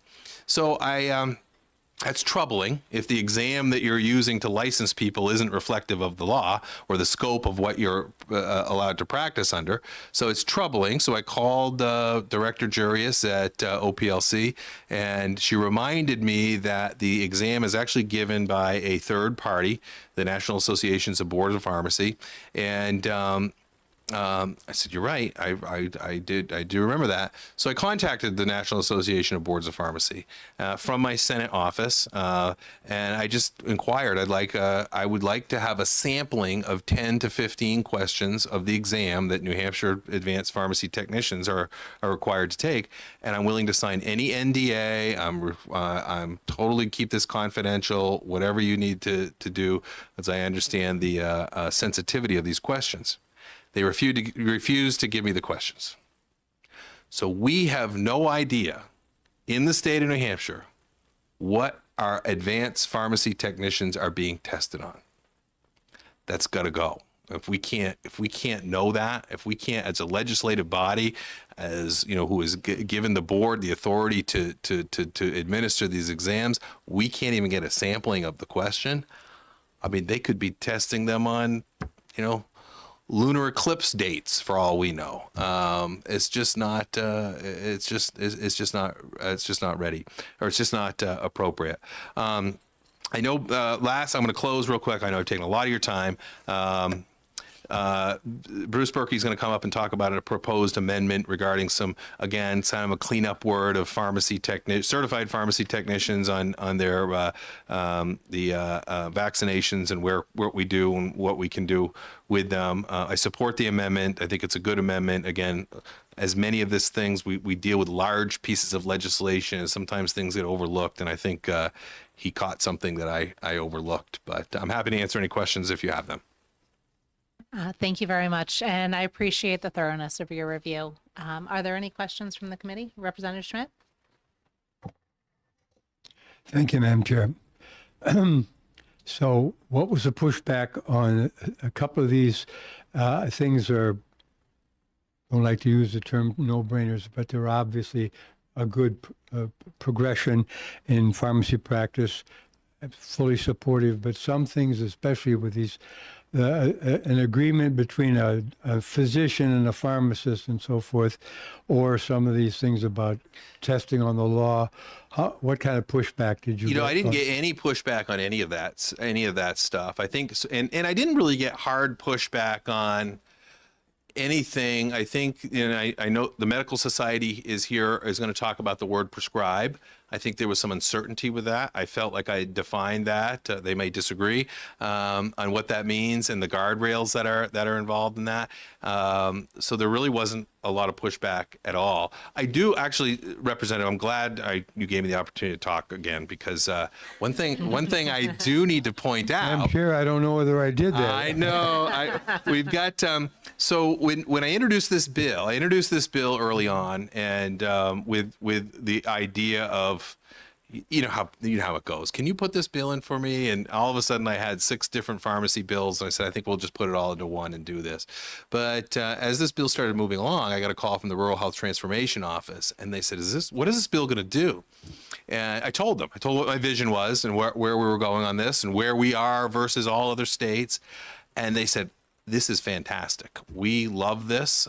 This totally falls in line with the Rural Health Transformation Program because it expands access. It will be particularly useful in rural areas, underserved areas.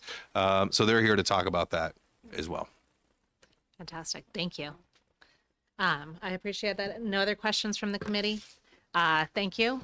I All right. appreciate that. Thank you very much. Next, I'll call up Amanda Morrill, but I'm going to excuse myself just briefly. This talk about ticks gave me massive tick paranoia, and I was in the garden all of yesterday. I'll be back in just a moment, but I will let her start. Who's running the committee in your absence now? I will. She'll be right back. Yes, I literally be back before you're doing that. I just don't want to peek on camera.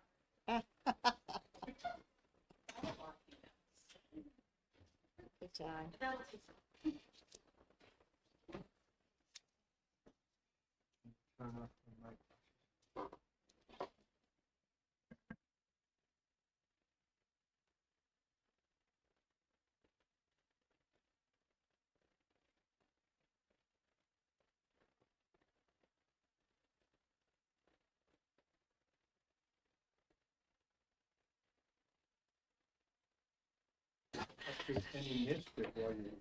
I know. I'm sorry. I just had to check with that paranoia, but I am back. We are clear.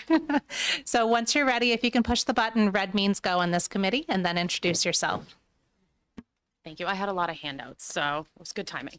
Hi, everyone. My name is Amanda Morrill. I am a pharmacist and pharmacy professor of 15 years. I'm a New Hampshire resident, and I am here today as president of the New Hampshire Pharmacists Association. We're here to urge you to vote in support of Senate Bill 504. Thank you, Chair Leon and members of the committee for giving us this time to speak. Also, thank you to Senator Rochfort for putting this legislation in for us. I have handed out quite a few things to you. I do have written testimony, but for the sake of time, I'm just going to hit a couple high points because I'm sure you're all very excited to read what I handed out later. So the first thing I wanted to piggyback upon the Rural Health Transformation Grant money that New Hampshire applied for.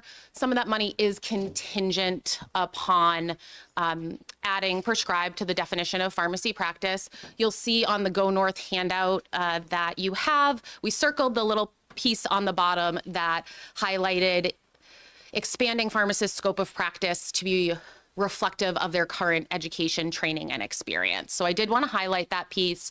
DHHS was in support of this section of the bill when it came to the Senate committee. The other thing I wanted to point out is for the past 26 years and up to today, the minimum degree to be a pharmacist is a Doctor of Pharmacy degree. I am a pharmacy educator, and I can tell you that in addition to graduate level classroom work, anyone who graduates with a PharmD, as we like to call it, also does 1,760 hours of clinical experience in varying practice settings. I handed out, one of the handouts is Appendix 1 to the ACPE accreditation standards for colleges of pharmacy. If you turn to page 31 on that, you'll see it specifically says medication prescribing as well as monitoring and assessment of patients. So that is part of a required curriculum. And we do want to modernize the state law to be reflective of how pharmacists are trained. As Senator Rochfort had mentioned, we have met with the Medical Society to discuss their concerns and talk about adding guardrails, which was included in a floor amendment on the Senate that you see in your version of the bill here. That notes that consistent with other health professions regulated by OPLC, the Board of Pharmacy will be the ones to determine if an action was within the standard of care or standard of practice. This is what the Board of Medicine, the Board of Nursing, this is what they do now. So it's just reiterating that point. Also, the purpose of the Board of Pharmacy is to protect the public. So they do have the public's best interest in mind. Second to last, I know we have standing orders, which are wonderful and can allow pharmacists to do things such as help patients quit smoking. But there is a restriction to standing orders. In order to change them, you have to go through the legislative or rulemaking process. So if technology changes, if guidelines change, if treatment changes, what we have on the books is out of date, and then patients could be receiving suboptimal care because of regulatory lag. So that is something that this modernization of the definition of pharmacy practice would help prevent, thereby increasing the quality of care that we can provide to Granite Staters. Now I'm officially on my last thing. My last thing is there is a little bit of overlap in all areas of medicine. We practice in what is called an interdisciplinary or interprofessional care team. So often, pharmacists can do medication reconciliation. Physical therapists are being trained to do that. Nurse practitioners, PAs who have master's degrees, physicians, everyone can do that. That's okay that we overlap. Just because more than one profession is able to do a patient care task, it doesn't mean that we're decreasing the quality of care. It means that we're increasing the access to care. So in closing, I ask you to vote ought to pass on Senate Bill 504 to remove outdated legislative barriers that have kept New Hampshire's pharmacists from doing what they are trained to do. We can ensure every resident, even in the rural areas, has access to high quality and affordable care in their own community. And we can let pharmacists use their full expertise to care for Granite Staters. So that I'm done, and I'm happy to answer any questions that you might have. Thank you. That was very helpful. Are there any questions from the committee? Representative Schmidt? Thank you, Madam Chair. So I get it that you are in support of the bill in general. Yes. Are there any of the provisions, because this is kind of a laundry list, I'm sure there's some things that I said are obvious that we should support. There are other things that might be a little bit more problematical, and I cited a couple of them when I was talking with Senator Rochfort. For example, the idea that that a physician has a collaborative practice agreement with their pharmacist, and that doesn't have. He said the board has no purview there. So, you have any concerns about any of these that were maybe pushed back against in the Senate hearing? No, we are fully supportive of this bill. Senator Rochfort's been great.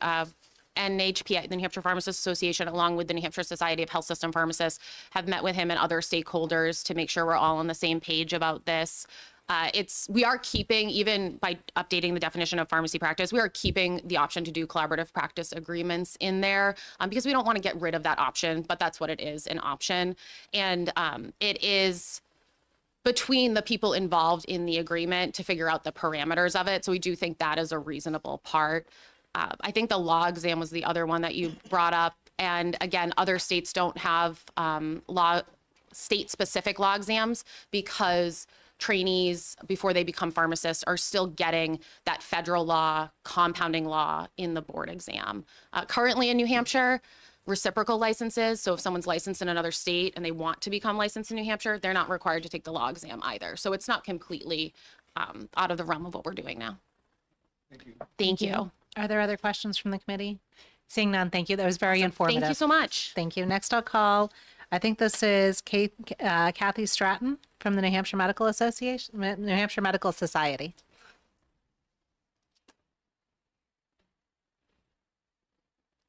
Yes, with the lack of ventilation, these rooms are always warm. It's not something we're doing in order to speed anybody up. It's just a feature of the building. Good afternoon. My name is Kathy Stratton, for the record. I'm the CEO and one of the lobbyists for the New Hampshire Medical Society. And we're here with concerns specifically about the word prescribing, we did have an opportunity to work collaboratively with Senator Rochefort, with the Pharmacy Association and pharmacists. Very productive conversations. We, you know, were able to see eye to eye on a number of issues and points within this bill. And I just want to highlight that this bill does propose significant changes. And I think our position on this comes out of caution and concern. And in large part, we support most of the bill. It's, as stated, our concern is about the prescribing. But we do see within this bill tremendous opportunities for both physicians and pharmacists to better engage and to engage their skill and training and enhance patient care. One of the, you know, aside from the vague references to practice settings, sorry, I'm nervous. This bill really, our concern comes from the two practice settings that pharmacists work in. One, working in the hospital, closely engaged with the medical community, you know, access to medical records. And, you know, as when we talked with our pharmacist counterparts, you know, those were really points on which we aligned very closely. And the concern that our physicians raised was largely related to those community pharmacies where pharmacists may not have access to the diagnoses or the history of the patient and may not have the ability to share information and share what happens in the pharmacy back to the care provider. So this bill doesn't distinguish between those settings, and it does allude to you know, the board making the decision based on practice setting. But we believe those are two very different scenarios, and one does concern us. You know, we want to make sure that when there is prescribing, that the pharmacist has access to medical information, and that what they're doing is documented. The second concern that I want to raise is physician training, pharmacist training, both comprehensive, both you know, prepares them well for the work that they do. The physician training is largely diagnosis. There's a larger diagnosis component to their training. There's more residency. There's more patient, you know, patient hours that they come out of their training with. But we want to make sure that that when there is prescribing, that there is appropriate diagnostics. And so some of the you know, research that we've done, yes, there is prescribing in many states in the United States, but there's also, to a large degree, there are clarifications, and it's very, there, in some cases, you know, they are limiting, and I'll just read it because it comes right off of some information that I have. Conditions that do not require a new diagnosis. So those limitations are in many state laws. Conditions that are generally minor and self-limiting. So we talk about Lyme disease, we talk about strep throat, we talk about some of those diagnoses that you can, quote, test and treat. And then thirdly, conditions that are validated by testing. So reliably guide diagnosis and or clinical decision making. So there are guardrails there because the education and training is different. And also the ability within the pharmacy to, you know, engage with patients. You know, you've got, as one of in the pharmacy conversations that we had, you know, you've got a cash register between you. And so like making sure that there's adequate time and interaction for diagnoses. So these guardrails, we think would help define what is appropriate diagnoses and would help guide what prescriptions could come from those diagnoses. So the third part that I want to raise is, you know, putting some guardrails around addictive drugs. There's nothing in this bill that would prohibit or diagnoses of Schedule 1 through Schedule 4 drugs. So because of the inherent addictive nature of these drugs, we would like to see some guardrails around the prescribing like that. Additionally, in light of legislative efforts to expand the test and treat, the experimental treatment centers, we'd like to see some limits on prescribing within FDA guidelines on, when it's outside of a clinical or medical setting. So these are the concerns that we have, some of the solutions that we have and that we've seen across the United States that we would support adding to a bill like this. We remain committed to working collaboratively with stakeholders, bill sponsors, to ensure that prescribing, as outlined in the bill, includes appropriate patient safeguards and prioritizes an integration team based on approach to care. One that ensures patients have timely access to services while there is prescribing continuity, communication, and quality. Importantly, we've been hearing about the Rural Health Transformation Grant. I mean, we have several years to get this right. I think we want to, move forward cautiously. There's a number of measures in this bill that we all support and that we all think will increase access to good care and patient continuity of care. But on some of these critical elements, we urge this committee to move slowly. We would support a multi-phase process of expanding the prescribing within the state. But we respectfully urge the committee to ITL this bill until we have a chance to work through some of these really concerning points with the word prescribing. And thank you. Thank you. Representative Schmidt? Thank you very much for being here and for your testimony. But the thing is, I'm concerned about the idea of ITLing a bill that has a number of positions that you agree with, that you acknowledge would be progress and ought to go forward. So I don't want to vote ITL on a bill that does a bunch of good things just because there are a couple of things you don't like so well. Okay. So if you could give the committee a specific list of things that you actually want delayed, and other things that you are okay with us going forward with, I'm prepared to consider that as a member of the committee. But I don't like the idea of ITL, a blanket ITL, any more than I'm completely comfortable with a blanket ought to pass. So. Thank you. We'd be happy to continue to work with our partners and possibly come up with another amendment. One follow-up. Thank you, Madam Chair. So the thing is that I live less than a mile away from Wentworth Douglas Hospital, which is one of the largest hospitals in New Hampshire and also a member of Mass General, that network. And they also have a very good cafeteria, which is good food and reasonably priced, still reasonably.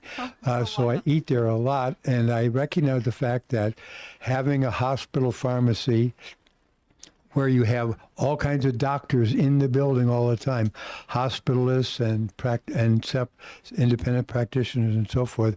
So the thing is that there are some diseases, and I'll cite one of them, Lyme disease, which is somewhat controversial. There are people who say most doctors don't know how to diagnose Lyme properly, and there's a group of doctors that are believed to be so-called Lyme doctors and so forth, because it's a controversial disease, but because it's caused by a spirochete like syphilis is, it's a disease that can play havoc with a person's life if they're not treated immediately. So can you address the idea whether you think prescribing is a good idea right across the board? Well, I think what we're talking about here is access to treatment in a timely manner. And what we need to do, and this gets to my first point, is to make sure that information comes back to the primary care provider and back to the medical team, so that in instances where the Lyme disease might persist or additional treatment might be needed, that the physician can work on a follow-up plan, because that's another problem with this plan, is that that follow-up care is vital. Is that in the bill, it- that provision? What the reporting back to the team, not as strongly, and I'm trying to think. I've looked at a number of bills. I don't believe it's specifically addressed. I could be wrong though. Thank you. I do have a question for you. You were speaking about limiting this to minor and self-limiting, but we also heard about the value of getting early access to Tamiflu within the therapeutic window. Do you see flu as fitting within this? Because I see flu as actually a very, very dangerous, not minor condition. Right. Well, I think self-limiting might be the more accurate word. Something that runs its course. I'd say that it might self-limit through death, and so that's why I'd just be concerned about that language. But I understand that the challenges and complex about that. Again, these are terms that have been used in other states, so I bring it forward as an option for New Hampshire, and I would be very happy to work with stakeholders to identify the proper terms that we can all sort of support. Okay, thank you. Representative Reese? Thank you, Madam Chair. I'm sorry, I want to make sure that I address you correctly. Is it Ms. or Doctor? Ms. Ms. Okay, Definitely. thank you. Thank you. You talked about, I think I'm hung up on the word prescribing too. And my question is, when it comes to that continuity of care, can you give us a couple of examples where, if, say, for example, I didn't tell my doctor about something, but I got a prescription and it was made in good faith, I was assuming, by the pharmacist, and then I didn't tell my doctor about it. And maybe this is a really unfair question to ask you, since you just said Ms., not doctor. But then I went back to my doctor. I didn't tell them that I was on this medication, that if I then proceeded to, maybe it would change the diagnosis that my doctor gave. Are there any examples like that? Or could you get us examples like that where an inability and not sharing information could have significant consequences? I can dream some up because I've watched ER and The Pit, but I don't think that those are necessarily accurate. Well, one thing that came up in our discussions, and again, I am not a doctor, is that some side effects of medications can be side effects, and some can be concerning symptoms. So like elevated blood pressure, if you're in the pharmacy and they say, okay, you're on a statin, then, your blood pressure is elevated. Like this might be this may be related to the medication that you're taking, but it could be symptomatic of something else that's going on with you medically. So, like, it is important. We highly support, the access to care and utilizing our pharmacists as to the extent that they've been trained and educated in many portions of this bill. But again, the diagnosis is the critical part here, and that's a critical difference in the education between pharmacists and physicians.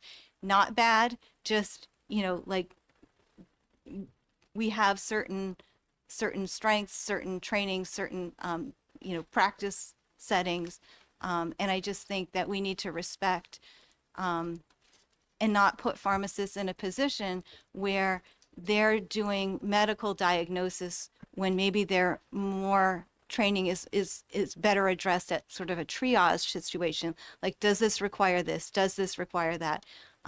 Instead of making a medical diagnosis. So I think that may be the critical difference in the training that physicians and pharmacists receive, if that helps. Thank you. Representative Howard? Thank you, Madam Chair, and thank you for taking my question. So in somewhat of a related vein, would you potentially support a limited diagnosis window for some of these pharmacists? Because when looking at things like the flu, somebody could get an over-the-counter test. They know that they have the flu. They could get the Tamiflu right from the pharmacist. I mean, do you think that there could be a list of different, things like the seasonal flu, COVID, just to name a couple, that those pharmacists could diagnose? I think that's, we can do that. I think it would be better for everybody. I think one of the things that brings the pharmacists here is that everything is very detail oriented. If we could develop, more broad protocols so that when something changed, it would apply and we don't have to come back to the table saying, yes, you can do X, Y, Z. I think we want to make things as comprehensive as possible, while still ensuring that patients have access to the medical diagnosis and the follow-up care, and the communication between the pharmacy and the doctor's office. I mean, I have been asked, did you get this vaccine? When was the last time? And I've been into the pharmacy to get vaccines myself. And if I don't write it down and my doctor asks me, I know that they're not getting the information. So, I think we need to develop over time better pathways for communication between the pharmacy and the doctor's office. Thank you. Thank you. Seeing no further questions, thank you very much for your testimony. Thank you. Next, I'll call up Bob Thoreau.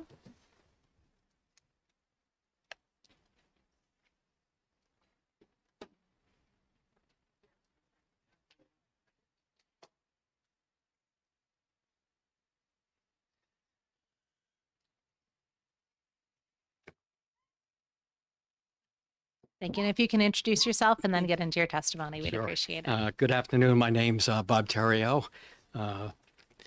Thank you, Chairman Lehman, members of the committee. Appreciate the opportunity to speak today. I'm just going to highlight a few things. I'm representing the New Hampshire Society of Health System Pharmacists. We're a group of pharmacists that represent pharmacists that work in all practice settings. I know previous speaker mentioned 2 practice settings, but there's a number of practice settings, and I'm not at liberty to bring my employer in, but Representative Smith brought that up, and so at my hospital, we have oncology infusion, medical infusion, community pharmacy, and inpatient, and then ambulatory services and a number of primary care, cardiology practices. So we strongly support the bill. All of the cleanup language we're in support of. And primarily, I want to focus on the practice of pharmacy. So the way the definition is written, it's more focusing on standards of care. So if you're trained, educated, and you have the experience, that's how all the other professions, providers, nurse practitioners, physician associates, it's standards of care. And you heard that pharmacists have doctor of pharmacy degrees. A number of them also have postgraduate year 1 and year 2 training, and a number of them have board certification in general pharmacy or a number of specialties. So the pharmacists are highly trained. I've been a pharmacist for over 40 years. I will not be diagnosing or prescribing, but a number of my peers, they have the training to do that. So standard of care is kind of the framework that we wanted to put into place. The other thing I wanted to raise is pharmacy is one of the most highly regulated professions.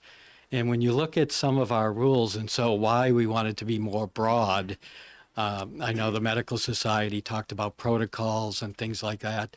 So currently in our laws today, we have hormonal contraception and smoking cessation. And they haven't really been readily adopted because they are so highly regulated. If you look at the RSA, it tells us what form we have to use, what are the traits that we have to follow. It tells us everything that we have to use, and it becomes antiquated after time and not updated. But if we look at standards of care, then we will stay current and so I just wanted to point out that I think putting in, protocols or listing 5 diagnoses that we can treat will continue to potentiate that blue light, strict standards that we have to follow. The other thing I wanted to say too is a number of drugs have FDA labels, but over time, the government doesn't go back or the manufacturer doesn't go back and get labeling. So oftentimes off-label use in pharmacist practice today, assessing medications for off-label use. So again, going back to strictly saying it can be, they can prescribe a drug that has FDA indication, again, potentiates that bright line legislation that we wanted to avoid. And then the last thing, Senator Rocha talked about guardrails. We did work with the senator on giving the board the authority to bring in a pharmacist and evaluate whether specific acts fall within a pharmacist's scope. So much like the other professions, if a pharmacist was prescribing and they didn't have the basics of like a drug list or diagnoses, or they didn't do the right lab, that would get brought before the Board of Pharmacy and they'd be practicing outside of their scope. So that guardrail, I think, would keep, the pharmacist within their lane. We also did work with the Medical Society on communication. It is noted broadly, but we value team-based medicine oftentimes. And, when given the opportunity, we want to share the information with other providers or people as part of the care team. Sometimes patients don't give us that information.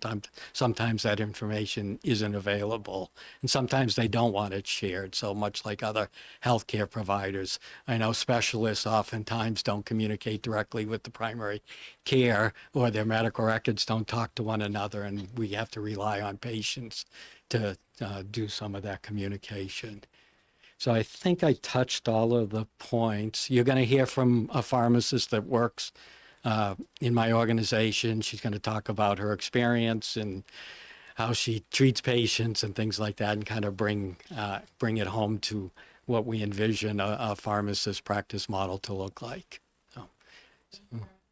Thank you very much. That was incredibly helpful. I do have a couple questions for you. Do you know roughly what percentage are in off-label prescriptions, or is that not really something that you would track? Is it more or less than half, or would it be a different? I mean, I don't really know the number, but some of these, older generic drugs are being, being used off-label for hypertension and things, heart failure and things like that. Okay, thank you. Also, do you believe that if we pass this, pharmacists would be able to prescribe controlled drugs, or would that need to be added to another section? Because right now pharmacists can dispense them. That's part of their process, but I don't think this would allow them to prescribe. No, currently in New Hampshire, well, you need a DEA license to prescribe controlled substances, and currently in New Hampshire, pharmacists are not allowed to have a DEA. Okay, so and this would not change that. Right, this would not change controlled substances. That's a nice safeguard. Are there any other questions from the committee? Seeing none, thank you very much. Okay, thank you. Next, I'll call Allison Welsh.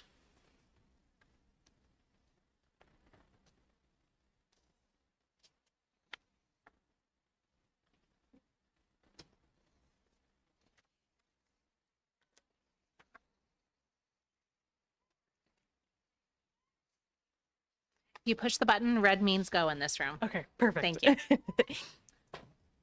Ready? Yes. So introduce yourself and then start. Awesome.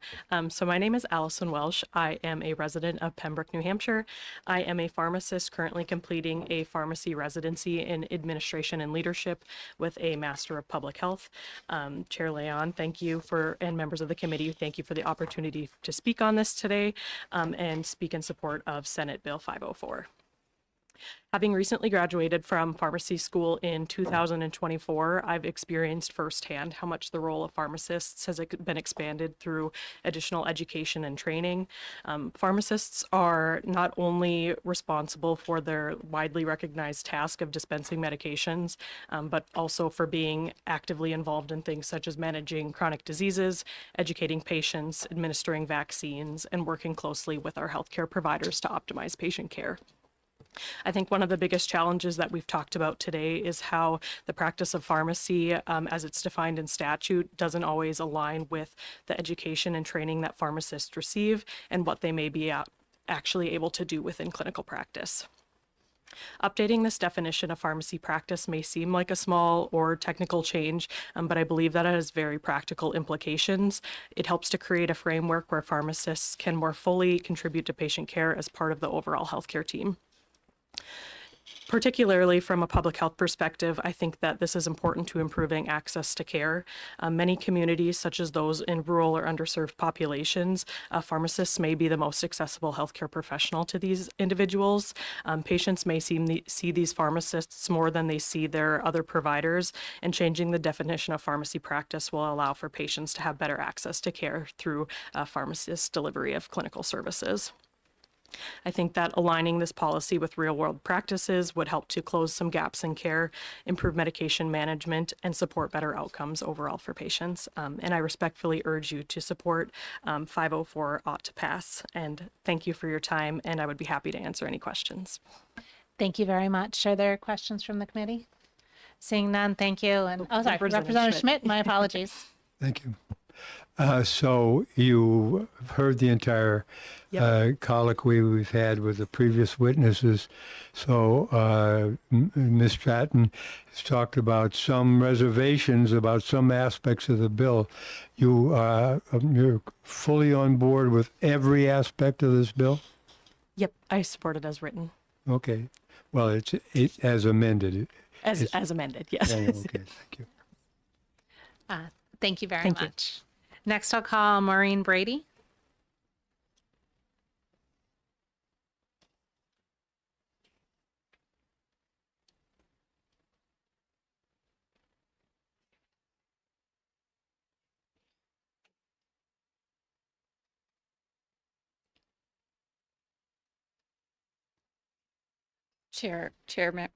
Chairman Lehman and members of the committee, my name is Maureen Brady. I am a practicing clinical pharmacist, and I've been a pharmacist for nearly 20 years. I'm here today to support Bill 504, Senate Bill 504. It is a very important bill that will allow pharmacists to practice using their education, experience, and training. It will empower pharmacists to improve patient outcomes, improve access to patient care at a time when access is very low, and help to improve medication safety. I'm going to just go a little bit into my background. I'm not going to try not to take too much time. So I got my doctorate of pharmacy degree in 2006, and at that time decided to pursue a postgraduate year one residency. And I did this at a VA medical center. Within the VA Health Administration, pharmacists do practice under a scope of practice versus following individual state laws. This allows pharmacists to practice at the top of their license. So during that training experience, I had the opportunity to manage several chronic disease states and several narrow therapeutic window medications such as warfarin. During that time, I was able to gain knowledge, experience, and confidence in managing these disease states. In the pharmacy world, especially the ambulatory care pharmacy world, which is where I practice, VA jobs are coveted because of this. They really allow us to work at the top of our license. After I completed my residency, I decided to pursue a career in academia, where I taught both didactically and clinically. So I taught in the classroom, and I had students with me at my practice site, which was at the Brigham Women's Hospital, practicing under collaborative drug therapy management. I was actually the first one to write the CDTM CDTM protocols for Brigham Women's Hospital, myself and another pharmacist, and it was very prescriptive. CDTM, could you tell us what that is? Collaborative drug therapy management, which is similar to the collaborative practice agreement that we call it in the state. At the time, those protocols were very prescriptive. And if this, then this, if this, then this, if this, then this. Since then, they have definitely changed their their policies to say, follow the guidelines, because as we said, the more you limit things, the harder it gets. So I can attest to the rigorous standards that we held our students to, both didactically and clinically.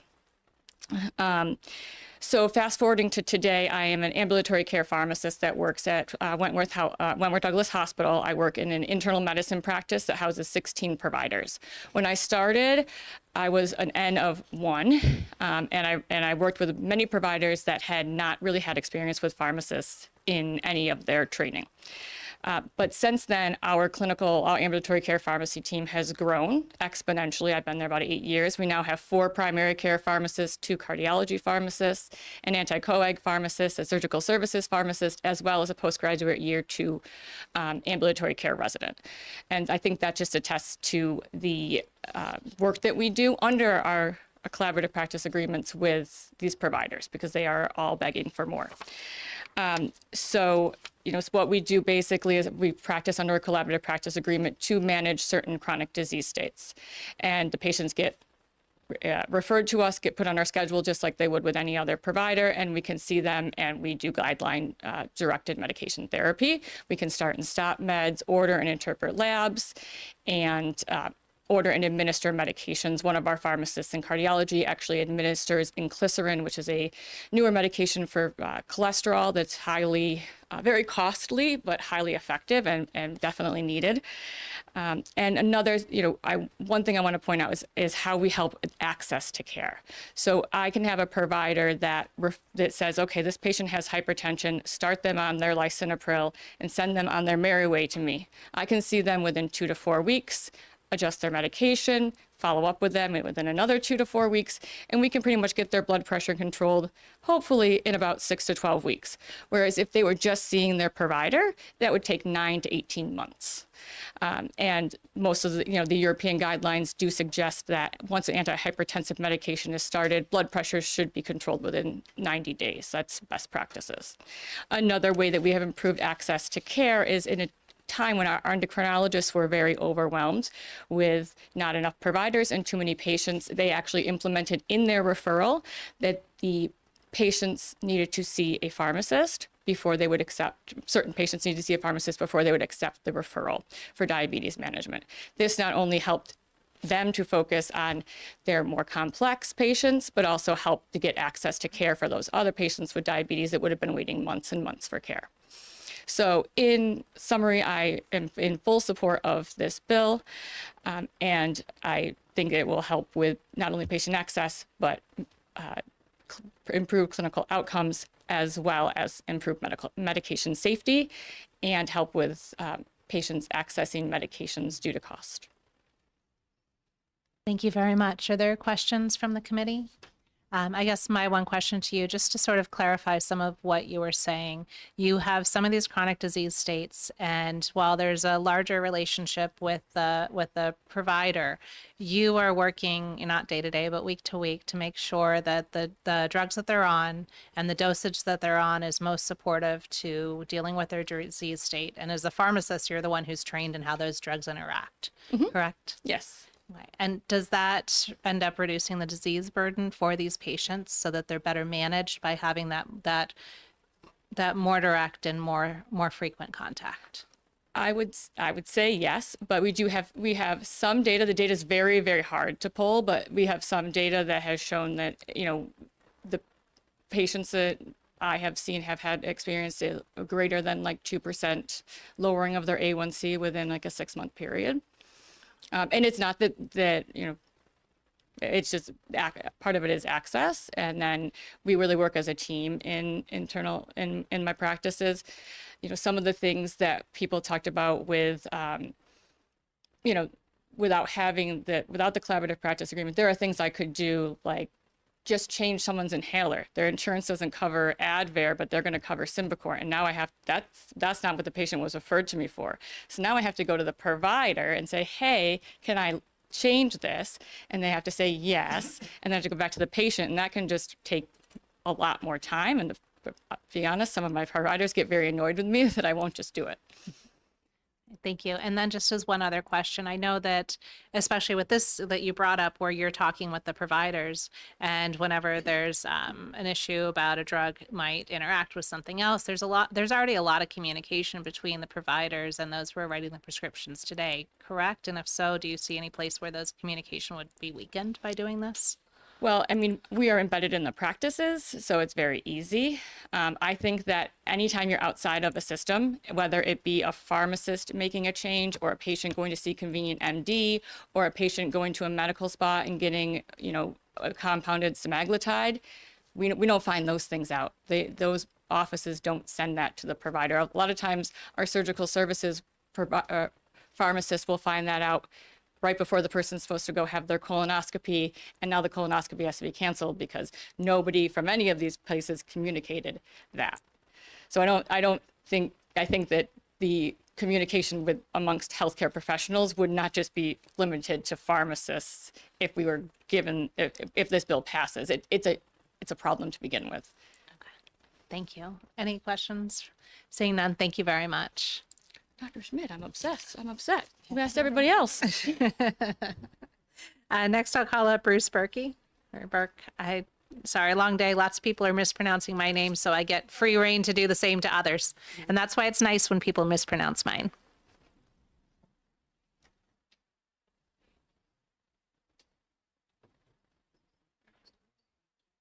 I'm going to stick with the name that I know you under, no matter how much it might get mispronounced. Yes.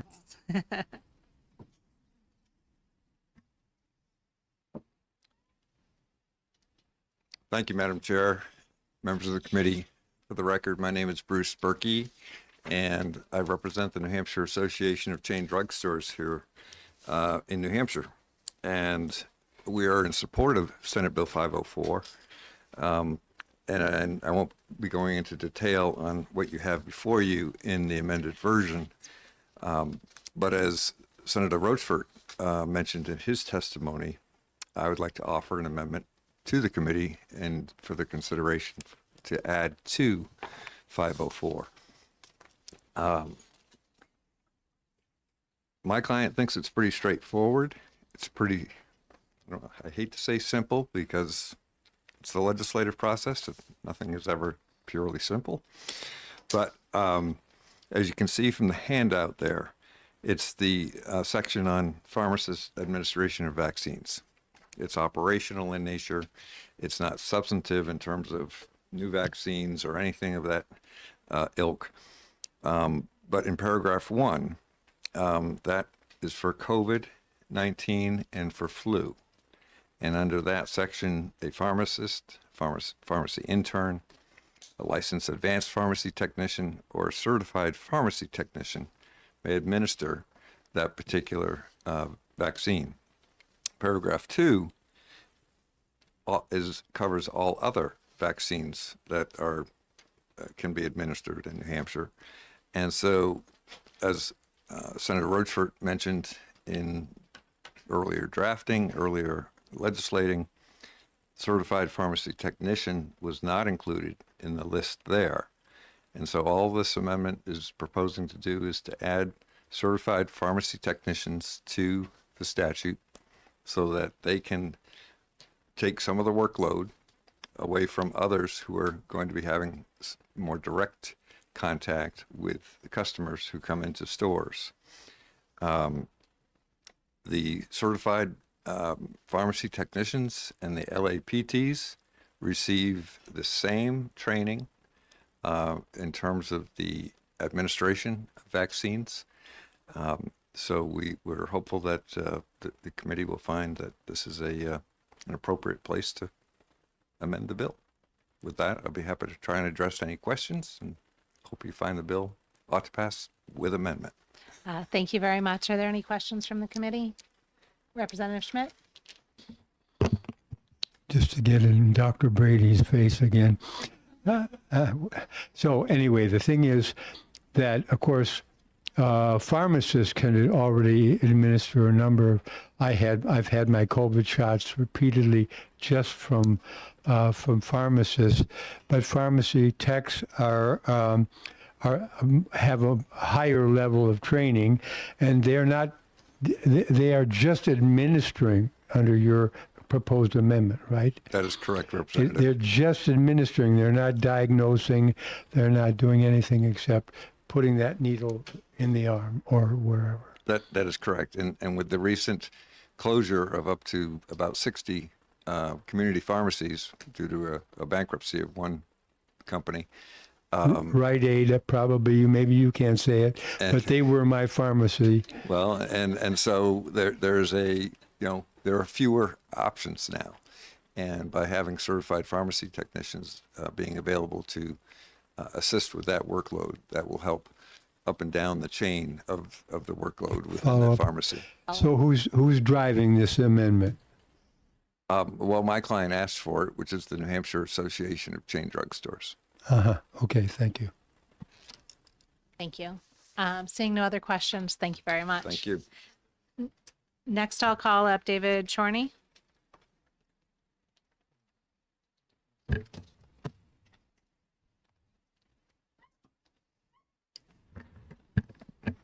Good morning, or afternoon, sorry. Yeah, somewhere. For the record, it's David Chorney. I'm the Director of Financial Sustainability and Policy for the Governor's Office of Rural Health Transformation. And thank you for the opportunity to testify in support of this bill. As Senator Rochefort and others had mentioned, there's a component around the prescribing piece that aligns with the state's Rural Health Transformation Grant, which was it's a federally administered grant where the state just was awarded $204 million for the first year of the grant. It's a 5-year grant, so estimate about $1 billion over 5 years. The state made a policy commitment to increase access to pharmacy and preventative care, and part of that was changing to allow pharmacists to prescribe independently drugs, administer drugs, and order lab testing. And so we testify in support of this bill to help support that. From a financial perspective, it's about $20 million over the term of the grant that the state was awarded for electing to implement this policy. And we have a deadline from CMS to implement it by December 31st, 2027. And I'm happy to take any questions related to this. Thank you. Representative Howard? Thank you, Madam Chair, and thank you for taking my question. I'm curious about the diagnosis aspect of this bill and where the governor stands on that currently. So from a rural health transformation perspective, the policy commitment that was made was to allow pharmacists to be able to independently prescribe, order lab tests, and administer drugs. And so one of the examples would be someone comes in with symptoms around a urinary tract infection. A pharmacist could then order the lab test for that. They could get the results back. And if they don't have the ability to independently prescribe, then the patient has to go somewhere else for the prescription to then get the antibiotic. So by committing to this policy change, the pharmacist would be able to support, open access for things like that when the patient comes to the pharmacy. Okay, follow up. So just to clarify so that I understand, if they can order the lab, and if that comes back with a positive result, then they can prescribe the drug that would help cure that ailment, correct? I think we might be getting pretty deep in some of this policy. He's on the Go North, which was all of this. I'll let you see if you can answer it, but if not, maybe we'll get some other answers from somebody else. Yeah, I think that's probably a little bit beyond my expertise, and I would defer to the pharmacists and the experts in the room. But the idea is to allow, the policy commitment is to allow the pharmacists to have a full scope of practice in under which they're educated and trained. Okay, thank you. I appreciate that. Representative Schmidt? Thank you, Madam Chair. Where are you on the proposed amendment that was just handed out to us? I think that asking Has him the to look governor at something heard about this? The governor hasn't. I don't think she's seen it. I don't think that it's appropriate to ask for a just he can handed out say one. whether she's seen it or not. Are you aware of whether she has seen it? I'm not aware of whether the governor We'll provide you with a copy. Okay. it doesn't appear to conflict with the state's rural health transformation plan. So Yes, you're right. It does not seem to impact that commitment that's been made. Thank you. Seeing no further questions, thank you very much. And last, I'll call up Executive Director Juris in case we have any questions. Are there any questions for her? Okay. I don't know if the director could clarify the question that I asked the governor's office. I think that's one for us to ask that question for offline clarification on that Okay. part. All right. Sounds good. Thank you. That's what we did on the PA compact. Yes. Thank you. Thank you. Thank you. And with that, I will close the hearing on Senate Bill 504. Thank you all very much. And next, I'll open the hearing on Senate Bill 56. This is one bill I had arranged. Senator Innes is actually teaching today, so he's not available to introduce his bill. Representative Bailey, would you mind sitting and introducing the bill briefly just by its title for us? And then we will have Director James Key Wallace speak more to the content of the bill.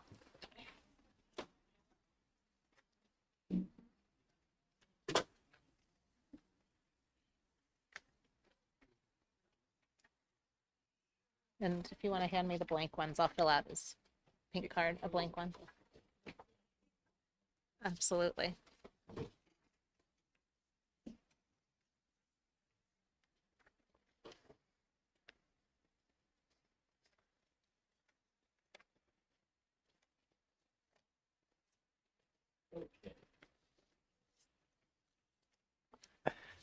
With the time?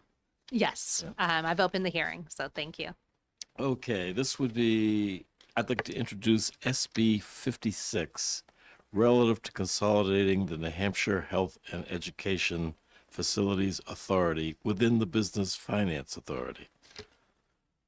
Thank you very much. I will let the bill speak or the witnesses speak about it. Thank you very much for introducing the bill. Next, I'll call Mr. Key Wallace up. He can speak to the actual content of the bill for us.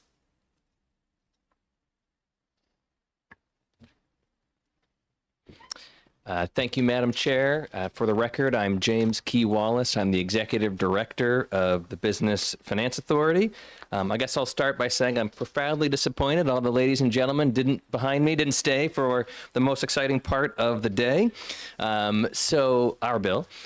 So what this bill proposes is to take the Health and Education Finance Authority, which is a quasi-state agency, which I'll explain in a moment, and merge it into the Business Finance Authority, which is also a quasi-state agency. So for those of you that don't know what the BFA is, we are a self-supported, no taxpayer funds used ever. State doesn't fund the BFA's operations or programs. Business and nonprofit support organization that promotes and finances economic development programs, all around New Hampshire. Approximately 6,000 small businesses, large businesses, and nonprofits have used the BFA over our 30 plus years. One of the things that we do is under federal and state law, we are an issuer of what are called conduit bonds. That's when a project a private entity is borrowing money from a private lender, but it fits certain federal programmatic requirements and they can borrow money at a lower rate for a public purpose project. The state entity, us, in that circumstance, does the compliance work, issues the bonds, and does some monitoring for the benefit of helping that borrower get a lower rate from their lender. New Hampshire HEFA does that exact same thing, focused on healthcare organizations and higher education organizations, of which the BFA can also do some. So the two agencies have a very collegial relationship. We, send borrowers back and forth depending on what the best state agency to help them out is. And actually, starting in the prior legislative session, we thought it would be in the best interest of really the people and the users of the program, people of New Hampshire, for the two agencies to merge. So this is voluntary, supported by the staff and boards of both organizations. This is not a private equity style merge two groups and cut out a bunch of jobs type merger. Everyone they do their jobs, but there will be significant cost savings by having, single copier contracts, auditors, rents, IT, stuff like that. And there will also be some, I think, delivery efficiencies for the merger. You know, right now, for example, New Hampshire HEFA, they believe they have 2 full-time equivalent employees who have to juggle the responsibilities of delivering the program and maintaining all the back-end operations, right? Accounting, software, IT. And by coming on board with the BFA, they can use our credit and underwriting services, our IT backbone, all those things. So that way they can just focus on serving the nonprofits in the state. So we're very excited about it, as is New Hampshire HEFA, and I'm happy to take any questions. Thank you. Representative DeVries? Yes, thank you, Madam Chair. I find this absolutely fascinating. You don't see, even when there is a lot of overlap in mission, a lot of nonprofit organizations, quasi-governmental organizations self-identify an opportunity to merge, even if it does reduce costs. Tends to be some turf conversations. How long has this conversation been happening? How did it start? I am simply curious. Yeah, thank you. Because I think it's wonderful. Oh, well, thank you, Representative. We agree. It's a great question. I would say it started in earnest probably about 2 years ago. The governance of both these organizations are by a board, right? The boards are primarily, nominated by the governor and approved by the executive council with some statutory requirements, state treasurer, other functional leaders, business leaders, banks, nonprofit leaders, hospitals. So I think the idea started when the 2 organizations, basically said, I think, we sometimes do the same thing when it confuses people, like who do I go to, right? And we are at the staff level, the ones who see that confusion firsthand. And we started talking about, boy, we love how you do X, Y, Z. Well, I love how you do 1, 2, 3, right? Maybe what we could do is combine these. And it started with staff. So myself and the executive director of New Hampshire HEFA, I give them a lot of credit. And then we had to get board buy-in, right? And convince everyone that this made sense, both with mission alignment, which is kind of the easy part, and then operational alignment. And people put the turf aside. There really wasn't that. I wish more people would do that. But it's really a credit, I think, to the board of the BFA and to the staff and board of New Hampshire HEFA. Huge credit. Oh, thanks. And very rare. Yes, thank you. Representative Howard, and then Representative Dargy. Thank you, Madam Chair, and thank you for taking my question. I'm just curious as to if there are any differences in the grant application processes between HEFA and the BFA. Thank you, Representative. There are differences in our processes. Neither organization are grant-making organizations. Our primary activities are at the BFA are lending. We're one of the groups who, when money goes out, we get it back to help the next project. And then, as I mentioned, that conduit bond, which is primarily a compliance fee-for-service activity paid for by the users of the program. There are process differences between the 2 organizations. A good example would be New Hampshire HEFA. When a nonprofit applies, that nonprofit comes and presents to their board to talk about the organization, the importance to the community, and their plan for repayment. The BFA is a little more, because we do nonprofits, but we're more business lenders. It's more traditional, right? The borrowers don't come present. It's a financial analysis, a public benefit analysis, and decisions made then. So we actually at the BFA think there's a lot of value to hearing from the borrowers. So we're going to adopt, that process through an advisory committee to kind of keep the HEFA spirit and process intact. There are others, sort of like how we schedule the cadence of our governor and council meetings and where our public hearings are held. So I think with any good merger, of which we have financed a bunch, you don't just sort of willy-nilly pick whose process you're going to just adopt. You sort of run them both in parallel for, say, for a good number of months, and then identify which ones are most efficient and also serve the customers and the people the best. And then you, over time, sort of meld them together. I hope that answers the question. Could I have one follow-up? One follow-up. Thank you. So in terms of nonprofits going to HIFA versus the BFA, is there any concern that nonprofits might not necessarily know where to go? That's a great question, Representative. I think that's the situation today. We get confusion, because they can go to both in many cases, and then they're like, well, why? And then, we have to try to explain it. And it just makes all the more sense to have a clear path for services for the nonprofits in the state. Okay, thank you. Thank you. Representative Dargy? Thank you, Madam Chair, and thank you for taking my question. I have two questions.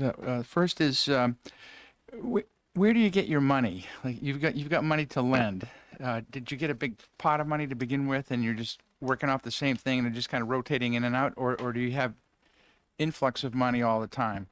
And the second question is, are you going to co-locate and try to save money between the two organizations by having less rent, or are you going to stay in separate locations? Great. Thank you, Representative. On question one, we don't actually have a lot of money. So the question of where we got the money we had is, I think, in the context of there's not a lot of it. But so the money, the programs the BFA uses are primarily to get private capital to lend where they might otherwise not. And so we operate a variety of loan guarantee programs.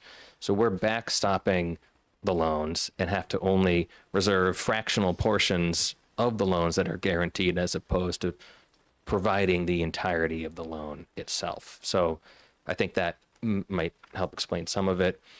For the capital that we do have and the loans that we do have, when we guarantee a loan for a bank, we charge the bank, right? So they pay the BFA an annual fee for the comfort of having the guarantee. And then we charge a fee when we do our conduit issuance bond process. And these little bits have added up over time. There's only 5 of us, so it's a small group. So yeah, just little bits of earned income. We have to make our bills. There's no bailout for us if we don't. We're self-funded, so we run, in that case, I like to say like a business, but it's more like a nonprofit because it's governed by a board. But we have profit and loss and very careful budgeting processes and cost management and all that you'd expect. And your second question, I apologize. Co-location. Co-location. I don't know the answer to that. I think the answer is probably. Again, it's small. There's 5 of us. 2 of them. Rent is a pretty small part of the operations, but I think it makes sense to be in the same place. We have to look at lease terms and not breaking leases and then kind of writing those out and then evaluate what makes sense. Representative Durai, and then Representative Bailey. Thank you, Madam Chair. Thank you for taking the question. Do you see yourself or seeing us to be doing this with other facilities as well? I'm assuming this is just the facilities, the management of the facilities. This isn't the departments themselves and their workings, but other departments? Did that make sense to you? I'm not sure.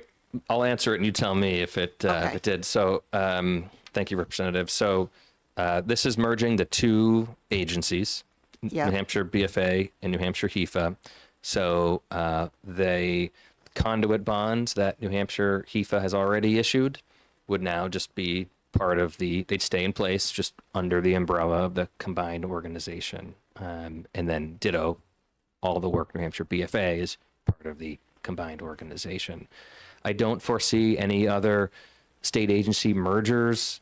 This is not, I think for mergers to be successful, you really need similar mission, similar skill sets and kind of overlap. Like we're not a housing group, we're not a grant maker, and there's other groups that do those things well.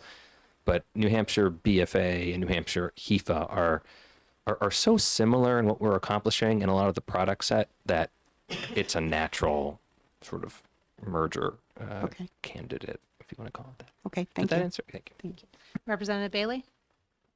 Hi, I assume this will be more basic, but is there a shiny new acronym? You've mentioned HEFA and BFA. What's the new? It will, under the law, stay as BFA. The way the statute's constructed is it goes through the New Hampshire HEFA statutes and then just essentially says where it says HEFA, it's BFA, and then transfers everything else. We have the authority to operate under essentially a DBA, like, New Hampshire Business Finance Authority, doing business as, if we can come up with a catchy, cool name that, represents the combination, I'm all ears.